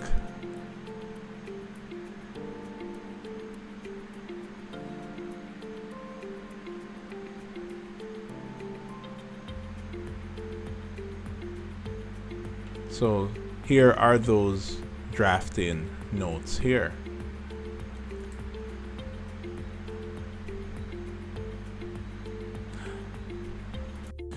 Now, as we continue to work on this project, we may notice that at some point we do need to synchronize with each other. As you can see that everyone here kind of has only a part of the full story. Now this is where things get interesting, because the idea is that if we are going to synchronize, we also need to save local copies as well as synchronize copies to central. Now this would be super important, and this as mentioned before you synchronize, you want to check that somebody else isn't synchronizing simultaneously with you. Not that it may not work, but it's just a likelihood that things will fall out of whack. So for example, there is usually a synchronization plan that will be determined by the coordinator. So for example, the coordinator might call to say, hey, Apple user, have you synchronized today? Can you please synchronize, right? Or it could be a plan where before anyone synchronizes, they confirm with let's say as a group message that, hey, I'm about to synchronize now. In any case, if for example the project coordinator starts to synchronize, so I'll click sync to central here. Now notice on the other computers what happens with OneDrive. You will start to see the OneDrive begin to update, right? And there we go.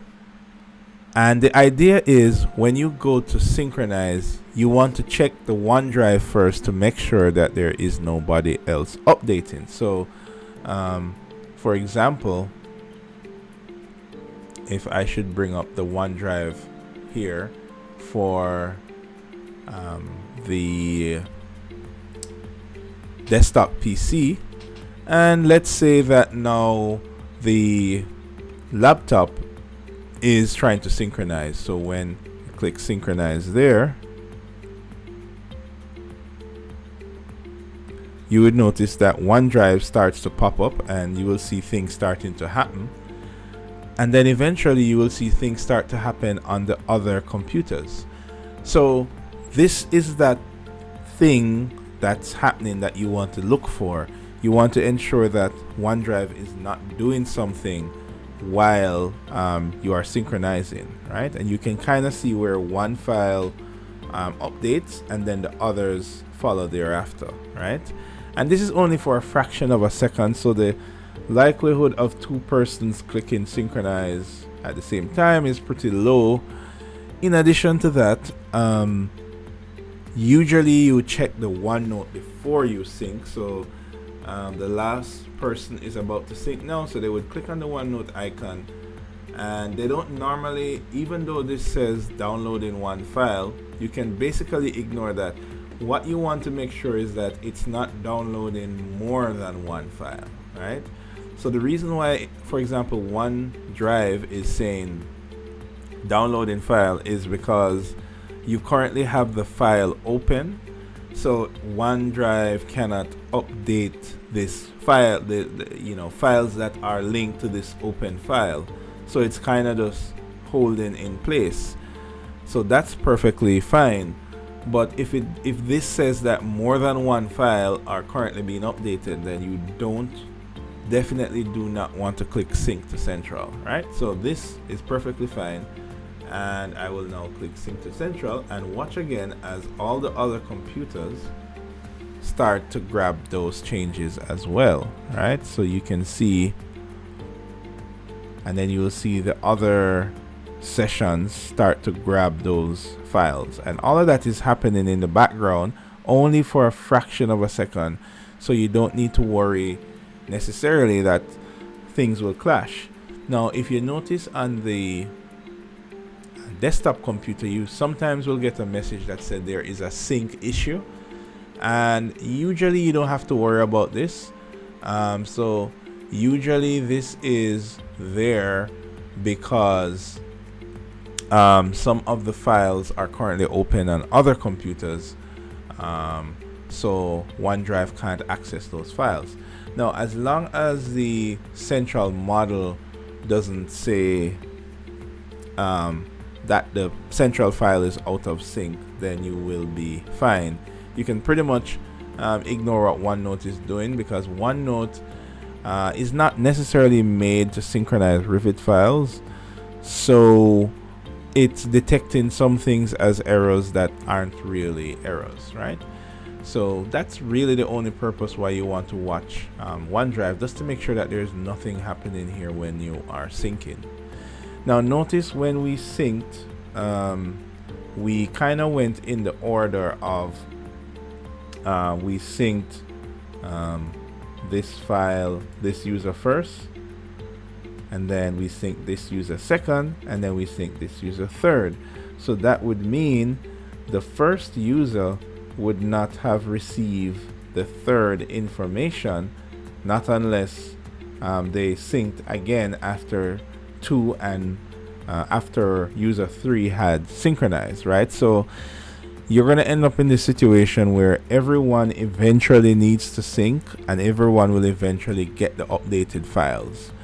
But you don't need to sync every second, because then you're going to increase the chances of clashing while somebody else is syncing, right? So for example, with these other users, you could see that, for example, the foundation user that was working on the structure, they pretty much completed the structure before they decided to sync.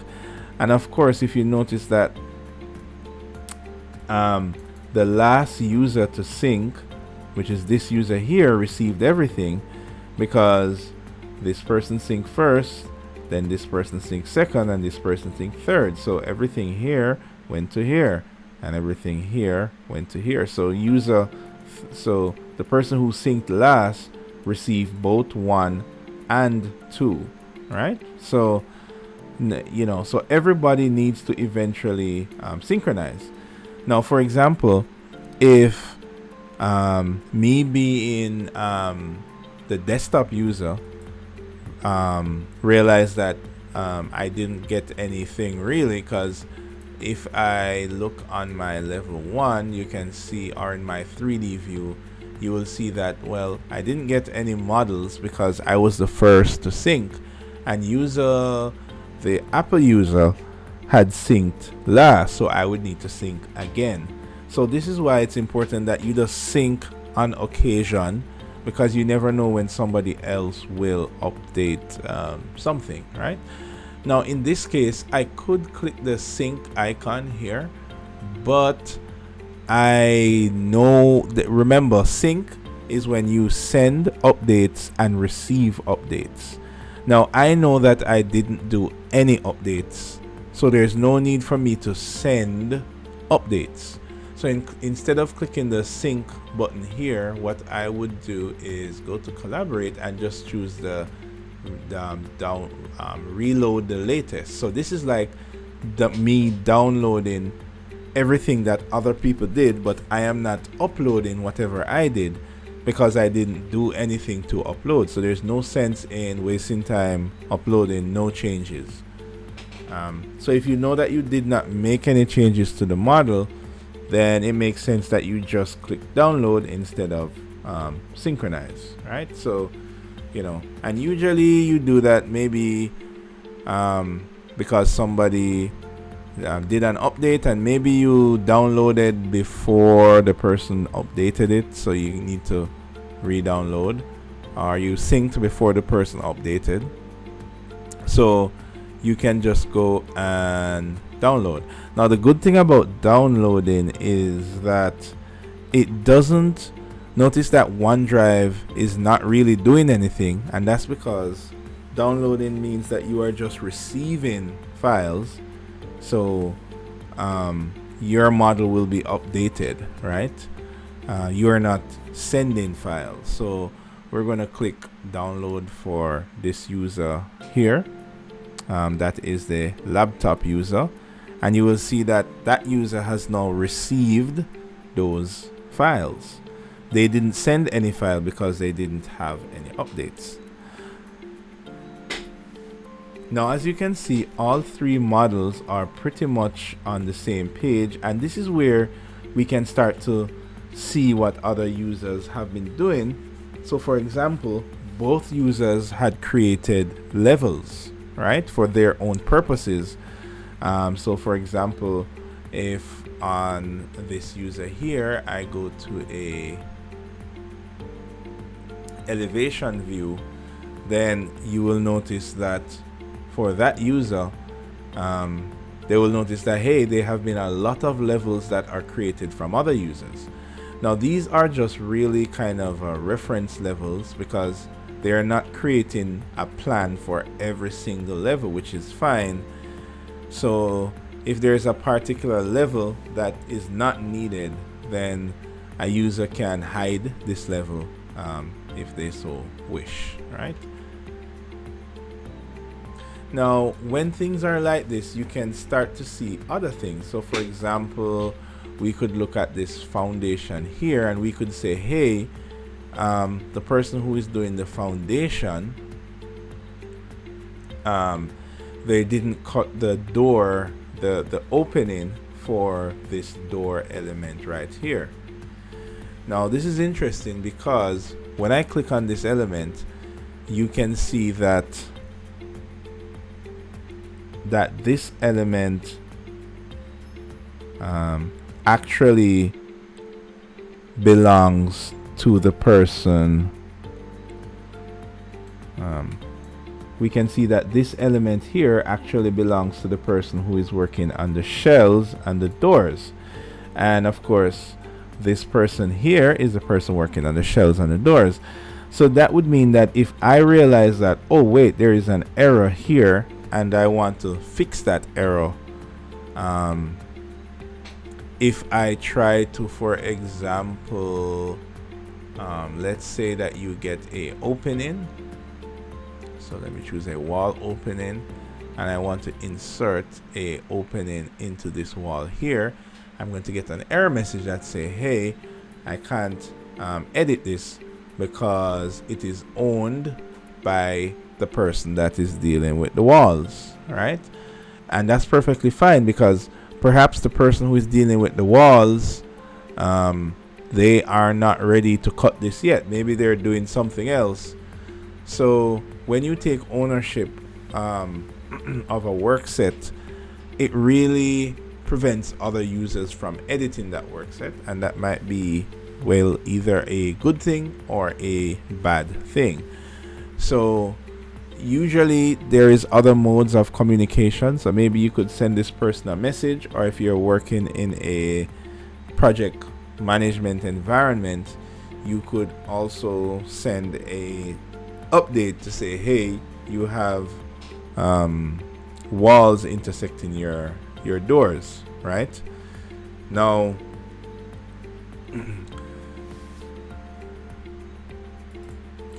this is where the coordinator would set the rules of engagement.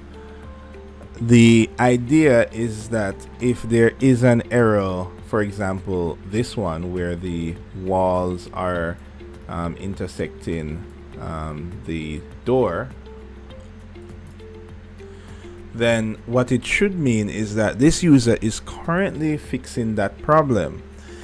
Now the problem will arise if the user has not fixed this problem and they are done working for the day, but then they have left the project with this particular problem. So this is why it is a good practice that when you are finished working for the day, you should now release that work set, right? You shouldn't leave it locked necessarily while you are not in the project, right? It's kind of like leaving the office and locking the doors so no one else can go into the office, right? So if I am finished working for the day, for the user that is responsible for the walls, so this user has finished working for the day, then they would now go to collaborate, and they would go to work sets, and they would say, hey, shell opening and doors, no, I don't want that to be editable, and what I'm going to do is I'm going to close this file and I'm going to go home for the day. Now before I close, I need to synchronize, but even if I don't synchronize, when I try to close the file, it's going to say, hey, you have made changes, you have not saved. So you can say, hey, okay, I want to save locally, and then it will save that there. Now what I've done here is that I've said that I no longer want to edit that file, but this user that is here now, if they're trying to fix this issue, and they go, let's say they want to insert like a wall opening or something, when they click here to put the wall opening like that, now they can edit this element, because this element is no longer owned by the other person, right? So because that person has released that file and went home. So now I can edit these walls. You can see here that this is on the shell work set, but I'm still able to edit it, because if I go into the collaborate and go to work sets here, you will see that the shell work set is not owned by anybody, because that person has closed off and they have said they have released their ownership of that work set. So anything that they created on that work set is up for grabs from any other team member. which, as I say, may be a good thing or bad thing. In this case, it's a good thing because the team member can say, oh hey, you didn't put a opening in this wall, so I'm just going to, even though I'm not responsible for the walls, I'm still going to add a opening there in these walls here.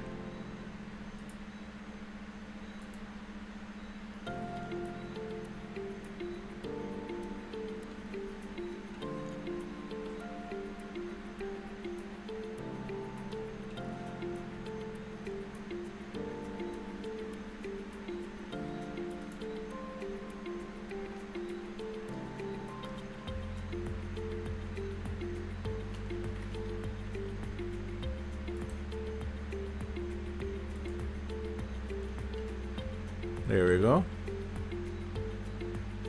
And the idea is when this person gets back and opens the model, they're going to realize that, hey, there have been some changes, right? So let's say that this person had, come over to this work set and, just made that adjustment for that person there. And now this person has done working for the day. So if they try to close the project,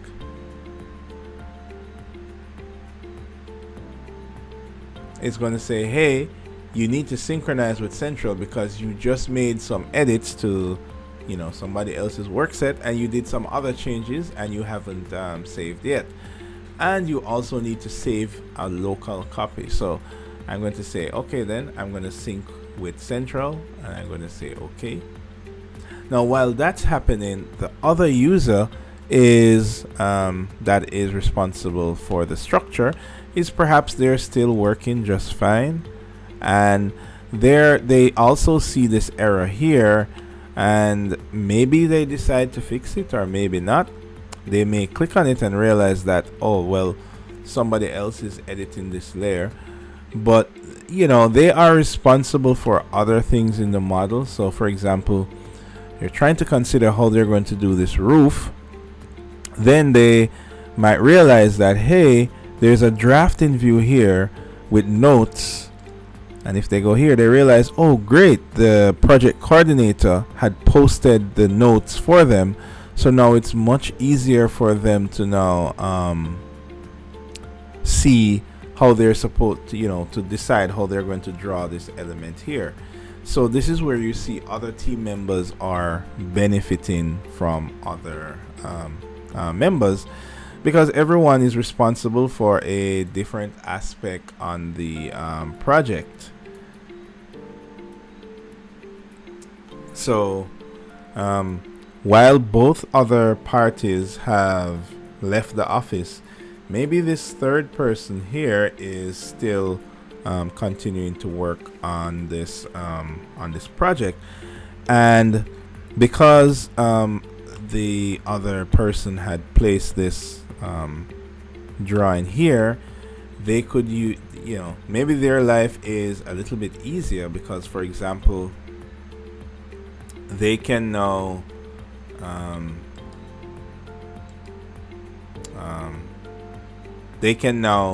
decide to maybe trace some of the elements here and copy them over, or they can see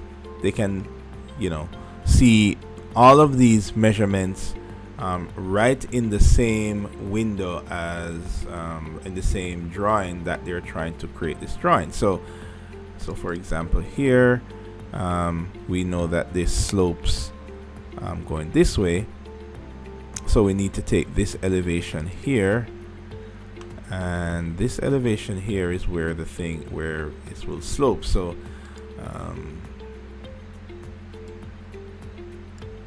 we could create some model lines. So let us set our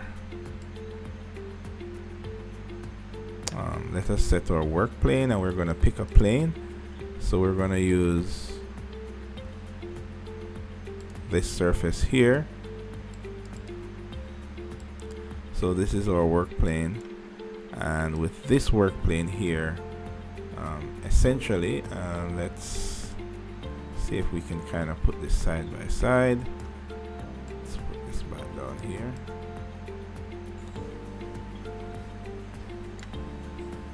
And while we're editing this, the other team members comes back to the team and continues working on the model, while we will continue working here on this model. Because another team member has essentially helped to kind of lay the foundation for creating this, it makes life just way more easier for this other team member that is beginning to draw this. So in this case, I'm gonna go with a component, and we're going to use a model in place, and we're probably going to make that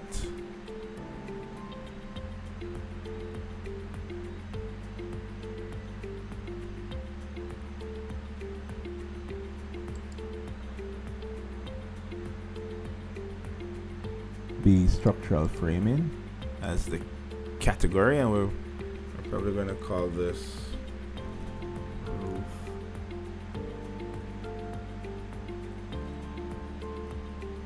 frame.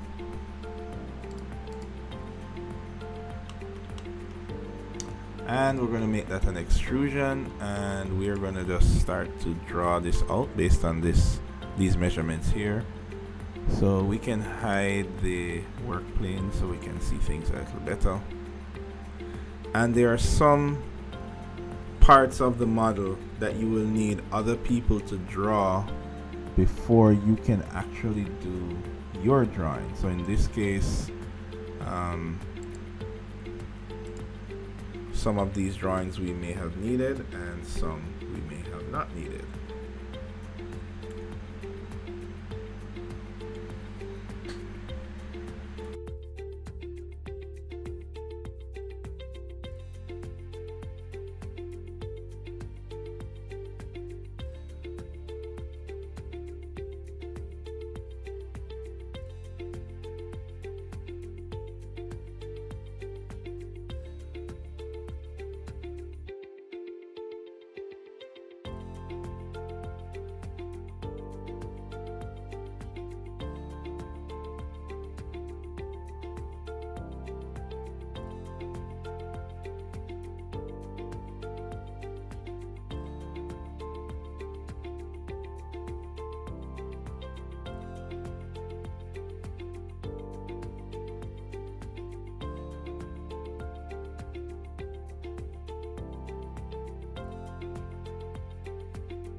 Now we can see that all three users has made updates to the file, and it's about that time when we would need to now synchronize with Central again.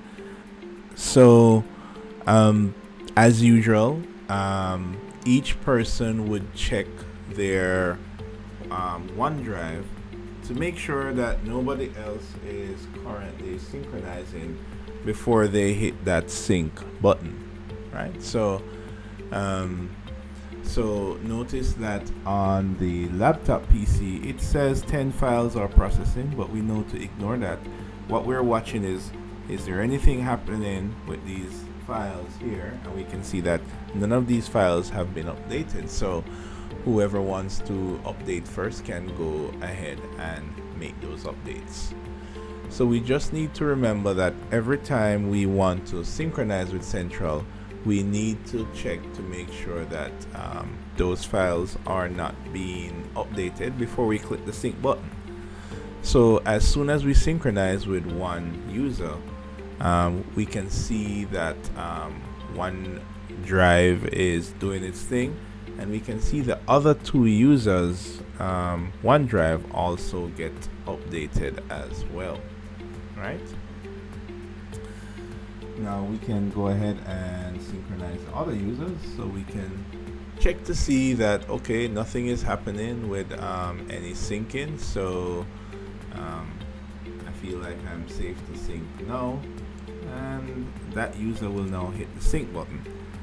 Now also to remember that when we hit the sync button, it is sending changes, but it is also receiving them as well. And it will only receive the changes based on who last synchronized to the central file. So we're going to go ahead and synchronize with the last person there now. And we can see that OneDrive, it's doing its thing in terms of updating those files.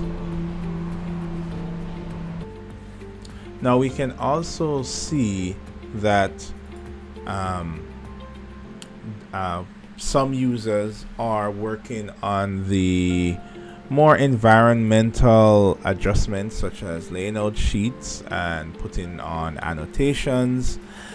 But in doing so, we realize that some files are being in use that we want to use. So it is inevitable, as we are all everyone here is working on the same project, so it is likely that we'll come across situations, especially that has to do with views and levels, where one user might have tweaked a level or a view, and once they do that, for the other users, it is going to basically lock the levels or views until that user that edited them first updated those views.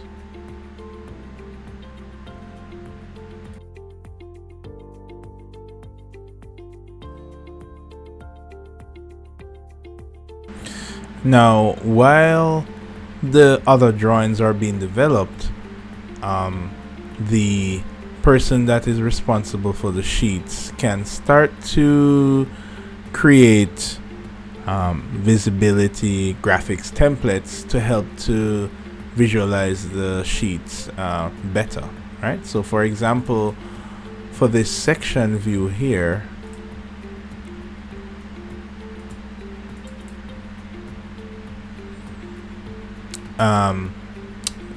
and for the wall sections that's displayed here, we can start to create a view template, and we can see the view template that is used here, which is pretty much the default one. So we could for example create our own template. So for a way that we can do that is to let's say for walls that are cut, we could go to override graphics, but by category, and what this does was it will set all walls to a particular visual style. So for example, we can say that we want all walls that are cut for the pattern to be horizontal lines, and we can preview that, and that's what that would look like. We can also say that the cut lines could be thicker, so maybe like 6. That's what that would look like. Maybe like 5 would do. There we go.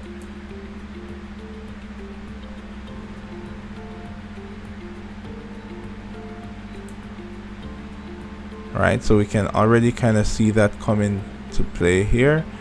We could also modify floor slabs as well. So we could say, for example, this, which is a hardcore, we could edit the type of material here, and we could say that in the structure for the hardcore, that the material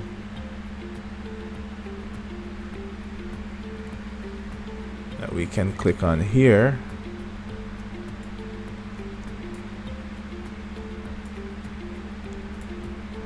could be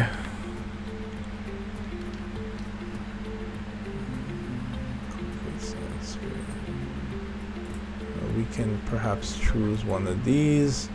This looks like that. This kind of looks like that. We could even create our own material. We could duplicate this material and call this hardcore.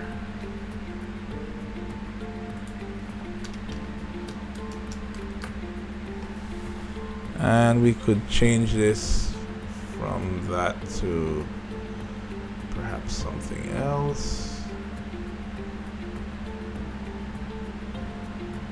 Maybe the crosshatch is good. And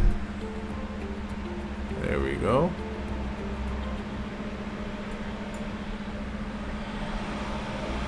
And we can apply that there.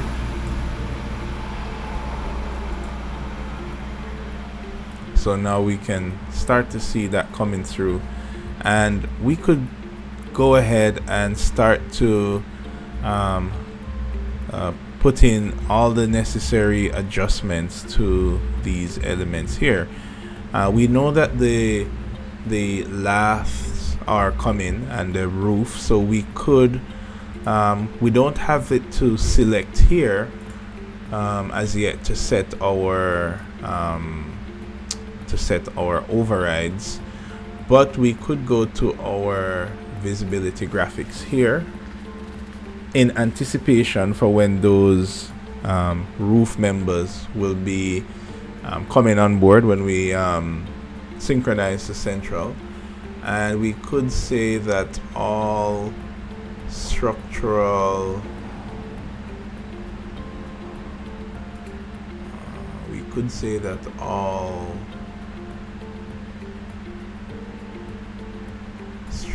framing cut lines, we could override that and say that these cut lines should be 5, and we could override the pattern and say that this pattern should be represented as a maybe like a kind of a wood pattern like that.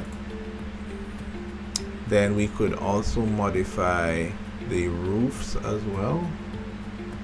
So we could look for roof, and we could say that the cut pattern for roofs should be a solid fill of color black. And these are just visibility graphics that we are setting in anticipation that those members will come on board. So I'm not seeing these members now, but I'm setting the visibility graphics for it. And then what we can do is, in order to save these settings so it can be used for another section without having to set them again, we will now go to view template and say create template from current view, and we'll call this our maybe arch section.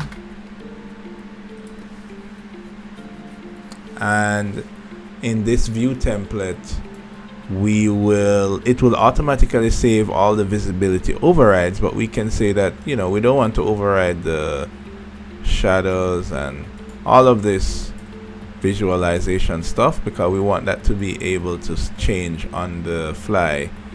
But what we will override is just the visibility graphics, primarily just the visibility graphics there.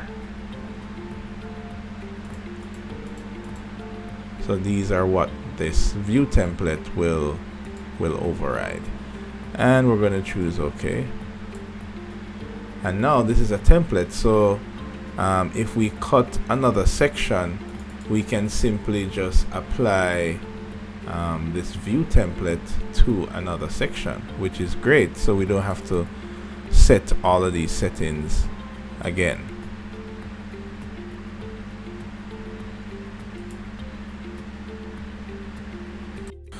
Now, as we start to finalize our project, we are going to be wanting to sync in a direction where the group member that's responsible for finishing work. So, for example, things like the sheets and the annotations, we want to ensure that they are being fed all of the latest changes.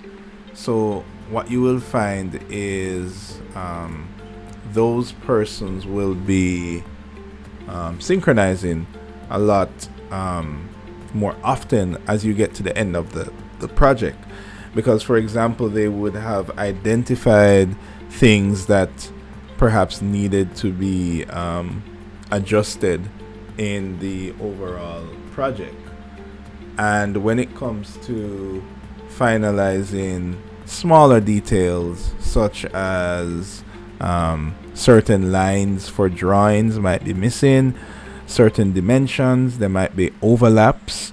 So for example, where things intersect, let's say for example that somebody draws a grid line and another person draws a element that doesn't align with the grid line.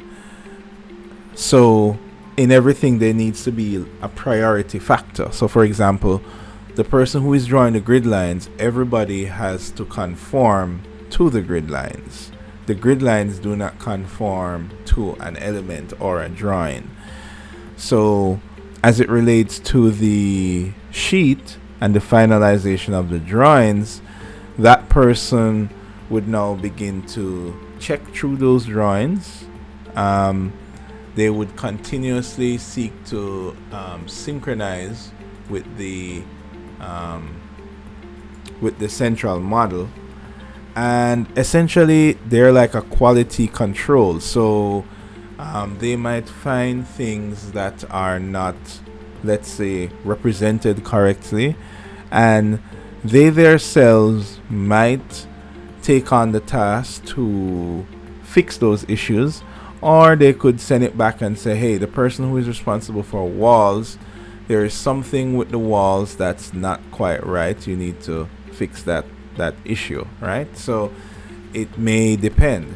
So if we look on those drawings now, we can kind of see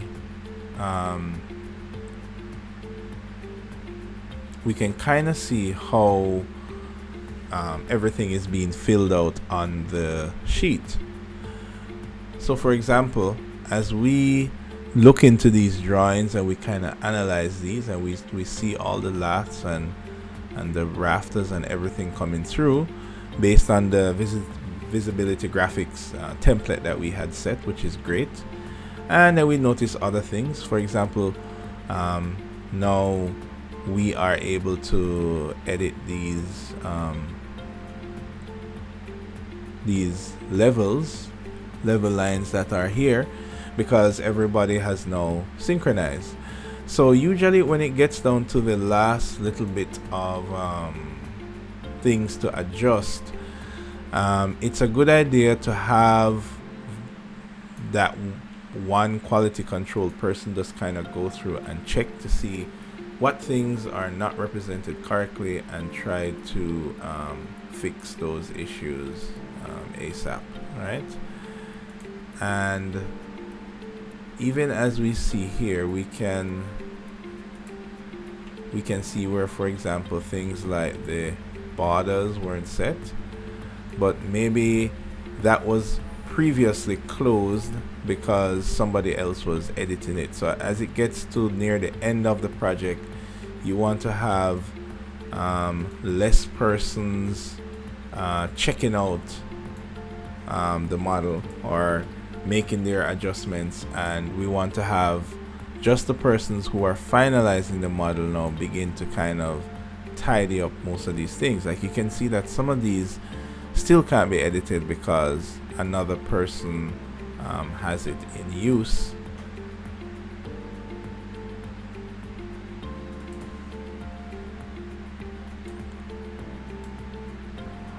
However, If we look on other factors, so for example, when we start to look at this section here, we can see that there are some pieces of timber that's perhaps missing, because this isn't one solid element, so we have some lines that are missing here, and these might be things that the person who is dealing the sheets wants to add. Now in this case, and if we kind of go into this drawing here, the person who is doing the finalization on the sheets, we could, for example, set our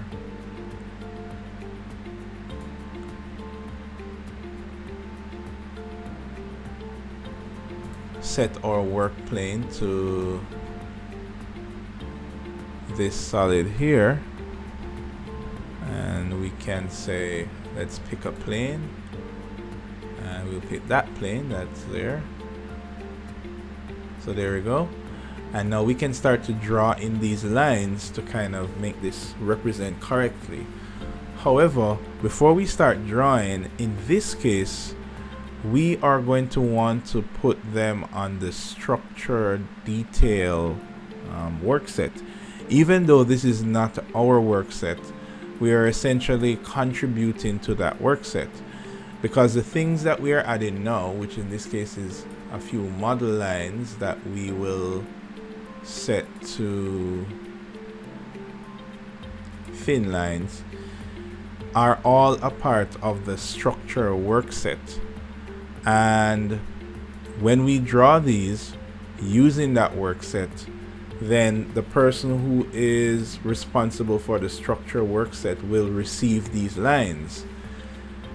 If we were to draw these lines on the sheets work set, it will be like putting the wrong thing on the wrong layer, right? So as was mentioned earlier, you can contribute to another person's work set by drawing.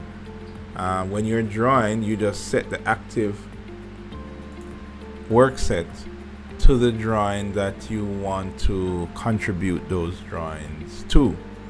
So in this case, I'm making changes or making additions to the work set that is responsible for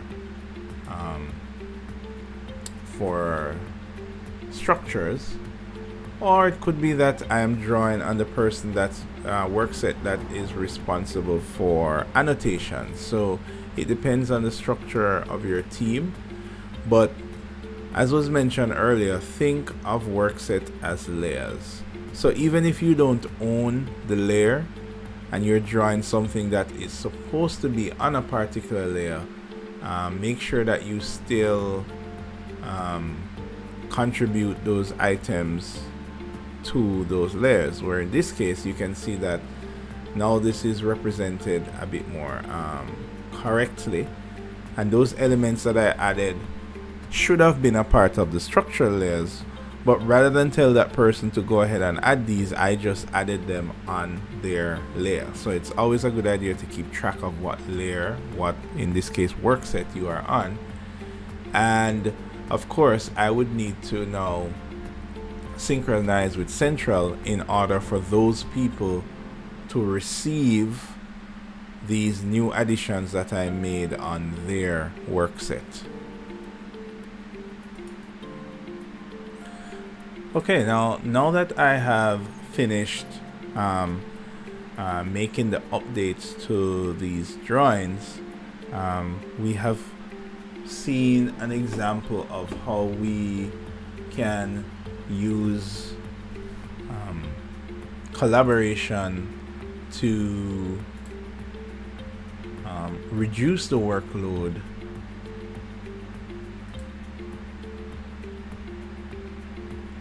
by allowing persons to work together remotely from any location.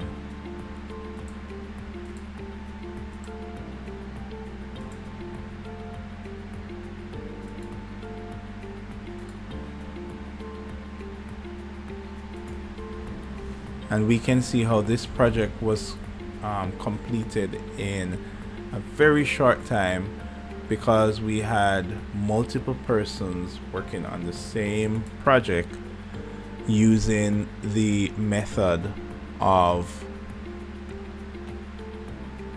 assigning work sets to different group members.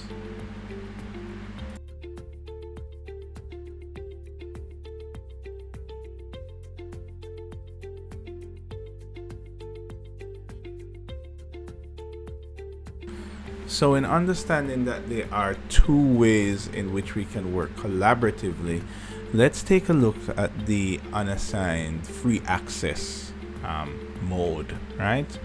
And in the free access method, the model is not divided into preordained sections and assigned to persons. Instead, any element that is in the model can be accessed by anybody, and while that person is editing that element, then it pretty much becomes unusable for the next person. So let's take a look at how that works. Now, for this to work, of course, the project needs to be a central file and all parties must have access to these files. So for example, if I look at this example here, where I will open this file for all parties, and notice when I open this file, it's saying that, hey, a local file was already created for this model. Right? Now, if we remember what that means, if we look back at the concept here, we can see that the way how the central model works is the central file here. Once somebody tries to access this central file, well, the central file will then say, hey, no, don't access me. I'll give you a shadow copy, and then you can access this shadow copy, right? And this shadow copy here, we call this the local file, because this duplicated central file is stored on the user's computer, separate and apart from the actual central file. And that is essentially what is happening here. It's saying that, hey, there is a local file that already exists. That's a backup. That's like a shadow copy of the central server. So do you want me to overwrite it, or do you want me to add, like a date stamp to the end of the name? So so in this case, we're going to say, okay, by opening this model, we're going to create a local copy, and see, it's asking me if I want to overwrite it or add a date and stamp to the end. So I'm going to choose to do that for all users that are trying to access this file, right? So we're going to do that. Now everybody is actually accessing the same document, right? And if you see here, you will see that the same document is open for all parties, and we are all in one file. However, we might have different responsibilities based on what we want to achieve. Now, in this case, if one user wanted to, for example, start adding a walkway to the terrain, so if we take a look in the 3D view, and we can see all users taking a look in that 3D view there, and let's switch it where we can kind of see an kind of aerial view of the property. And one in this kind of free access, first come first serve mode, if somebody decided that, hey, I want to start adding a, let's say, a walkway here, then they can just start creating a walkway. So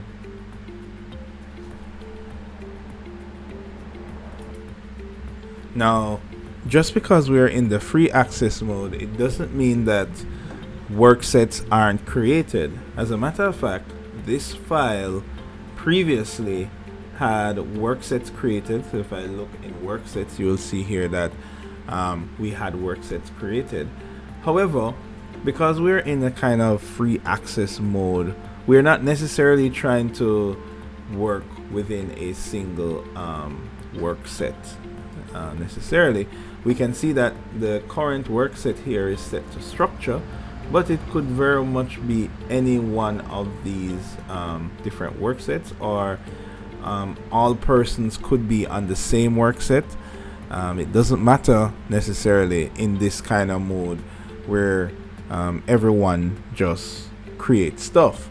As a matter of fact, if you look at the bottom of the work set, you can see that everybody is using the same structure work set. But because we are in this mode where we just create stuff, the work sets are not closed to one party. Anyone can access any work set, right? So work set I'm drawing on, I'm just simply drawing here,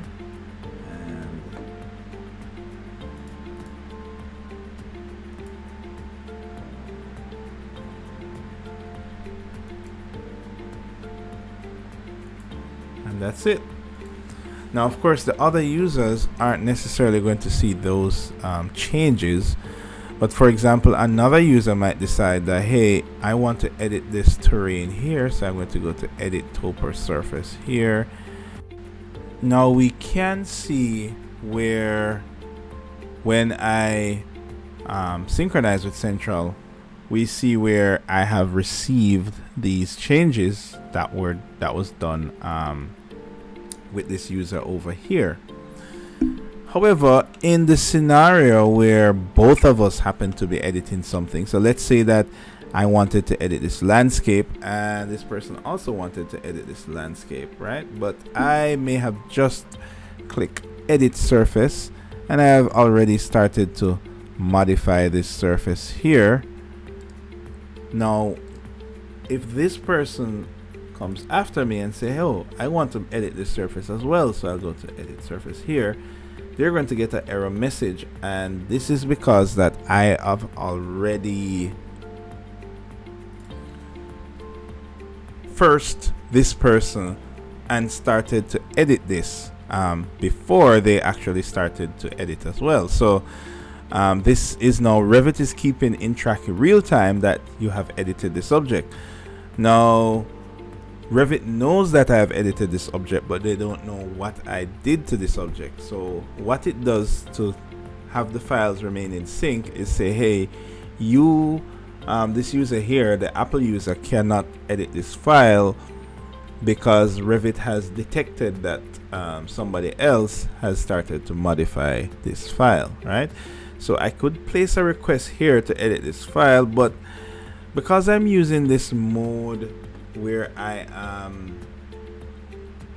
where it's free, it's kind of a free for all, and no one is assigned to a set work set, I don't want to place a request here, and it's not recommended that you do it when working in this mode, because it's a little bit like the wild west where anybody clicks anything, and from they click it and start to edit it, Revit will lock that object.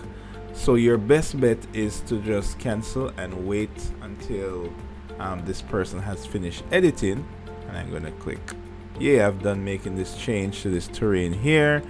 And maybe I wanted to make some further changes around here.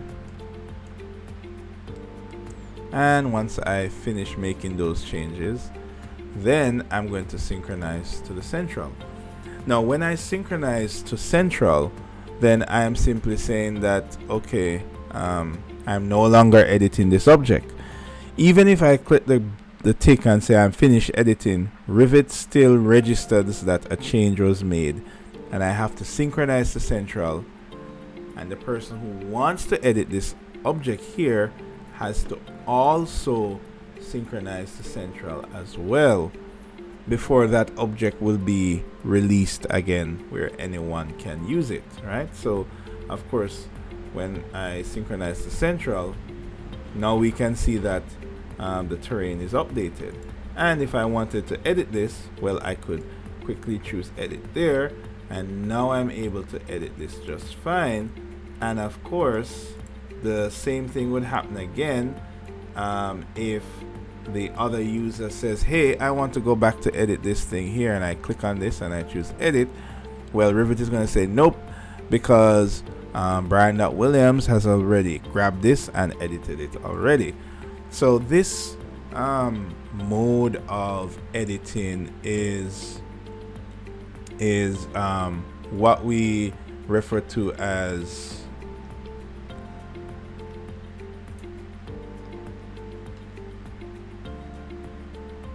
the unassigned free access mode, right? Where anyone can click any object and start to edit it.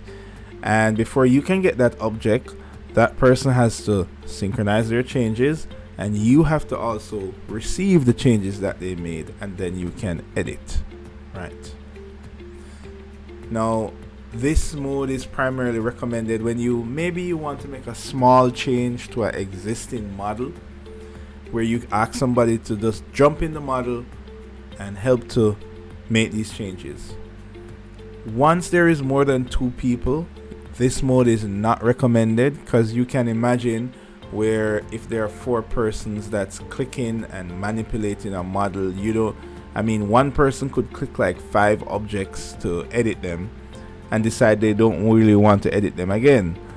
And then if they decide not to synchronize to central, then those objects are forever locked to those persons until they sync with central.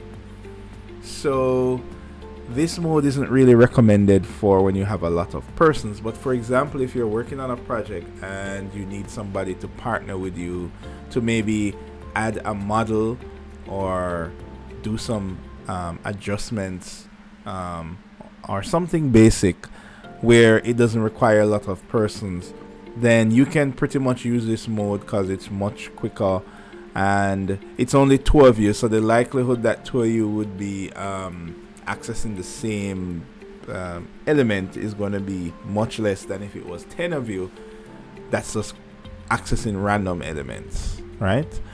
So this is the other way in which you can work collaboratively.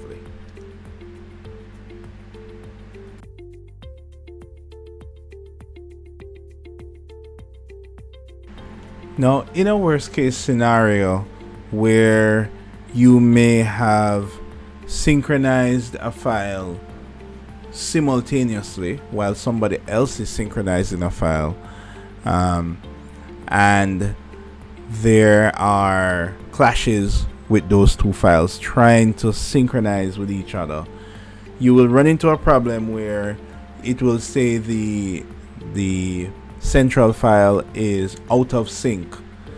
So for example, if I try to sync this file here now, it's going to say Revit cannot reconcile the differences between your local file and the central model. You can find more information about these errors in the work sets dialog. Now this kind of error happens when, for example, 2 persons happen to have click synchronize at round about the exact same time. So some files got sent across while other files didn't, and OneDrive, as I said, it's not a perfect system, and this is why you would use the paid subscription system from Autodesk, because it has like a built-in AI that knows that, okay, you click the button first, so your files should go through first. OneDrive doesn't really know this, so it's just like placing files in different locations. However, if this happens, all is not lost. It's a simple fix, and when this says go to the work sets dialog box, so if we go here to the work sets dialog, it tells you that you cannot save this file to the central model because it is no longer compatible with the central model, because some element was changed in because the same element was changed in both, right? And this is the issue that you can kind of run into whenever you don't use work sets, where a user is issued certain elements to edit, and where two people might end up fighting over the same element and then happen to click synchronize at a similar time, then it can cause the central file to fall out of sync. Now, if this happens, all you need to do is going to say you cannot save this file. You can transfer your work into a new local file using the copy to clipboard. So this is essentially saying that if you change an element, you can just copy this element, open back the central model, and paste back the element you created in there, that's like one of the simplest fixes there. Another thing you can try is that you can actually go here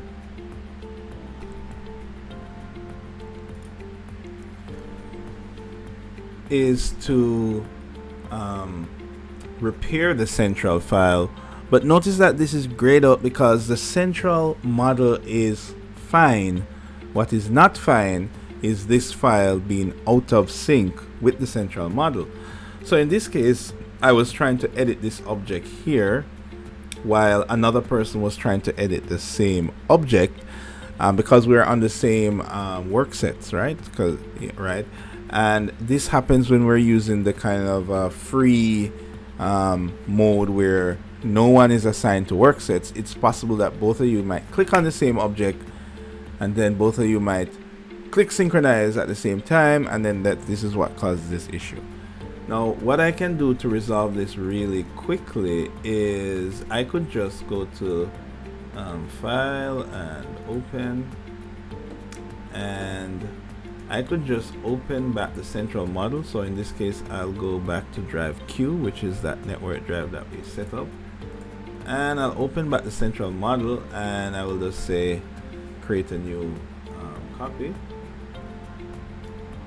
All right, it's telling me that this is the same file, so I would need to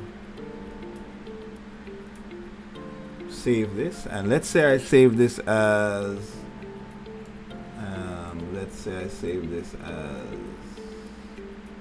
on my desktop as arrow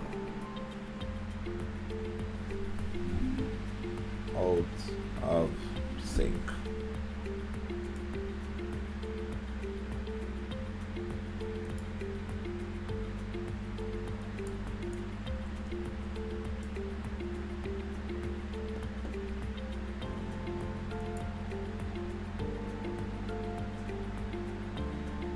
And I need to actually save it somewhere. So in this case, I was saving it to my desktop, so that's why I was getting that error. So I've saved this as just a local file, right? This is no longer attached to the central file anymore.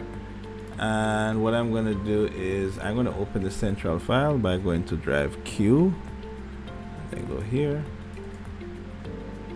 and it's going to ask me, do I want to overwrite or append? So I'm going to choose append as per usual, and all I'm going to do here is, in this case, I was trying to copy this object here, so I can just go back to this file, and I can just, let's say that this was the object I was trying to copy, this wall. I can just go here, and I can just go to copy, and I can go back to my central file, which would be an older version. Notice this wall is a little different here, and I can just paste it, and I can use paste in place, or I can paste it here. So I haven't really lost anything, but my file kind of just fell out of sync, so I had to save it as another file, open back central file, and copy all the changes that I made, right? So in case this happens, where your file falls out of sync, your local file, you can just open back the central model and copy over your changes. In the case where the central model itself gets corrupted, under collaborate, you can go to manage model and choose repair central file, and it will just sort and fix itself for you.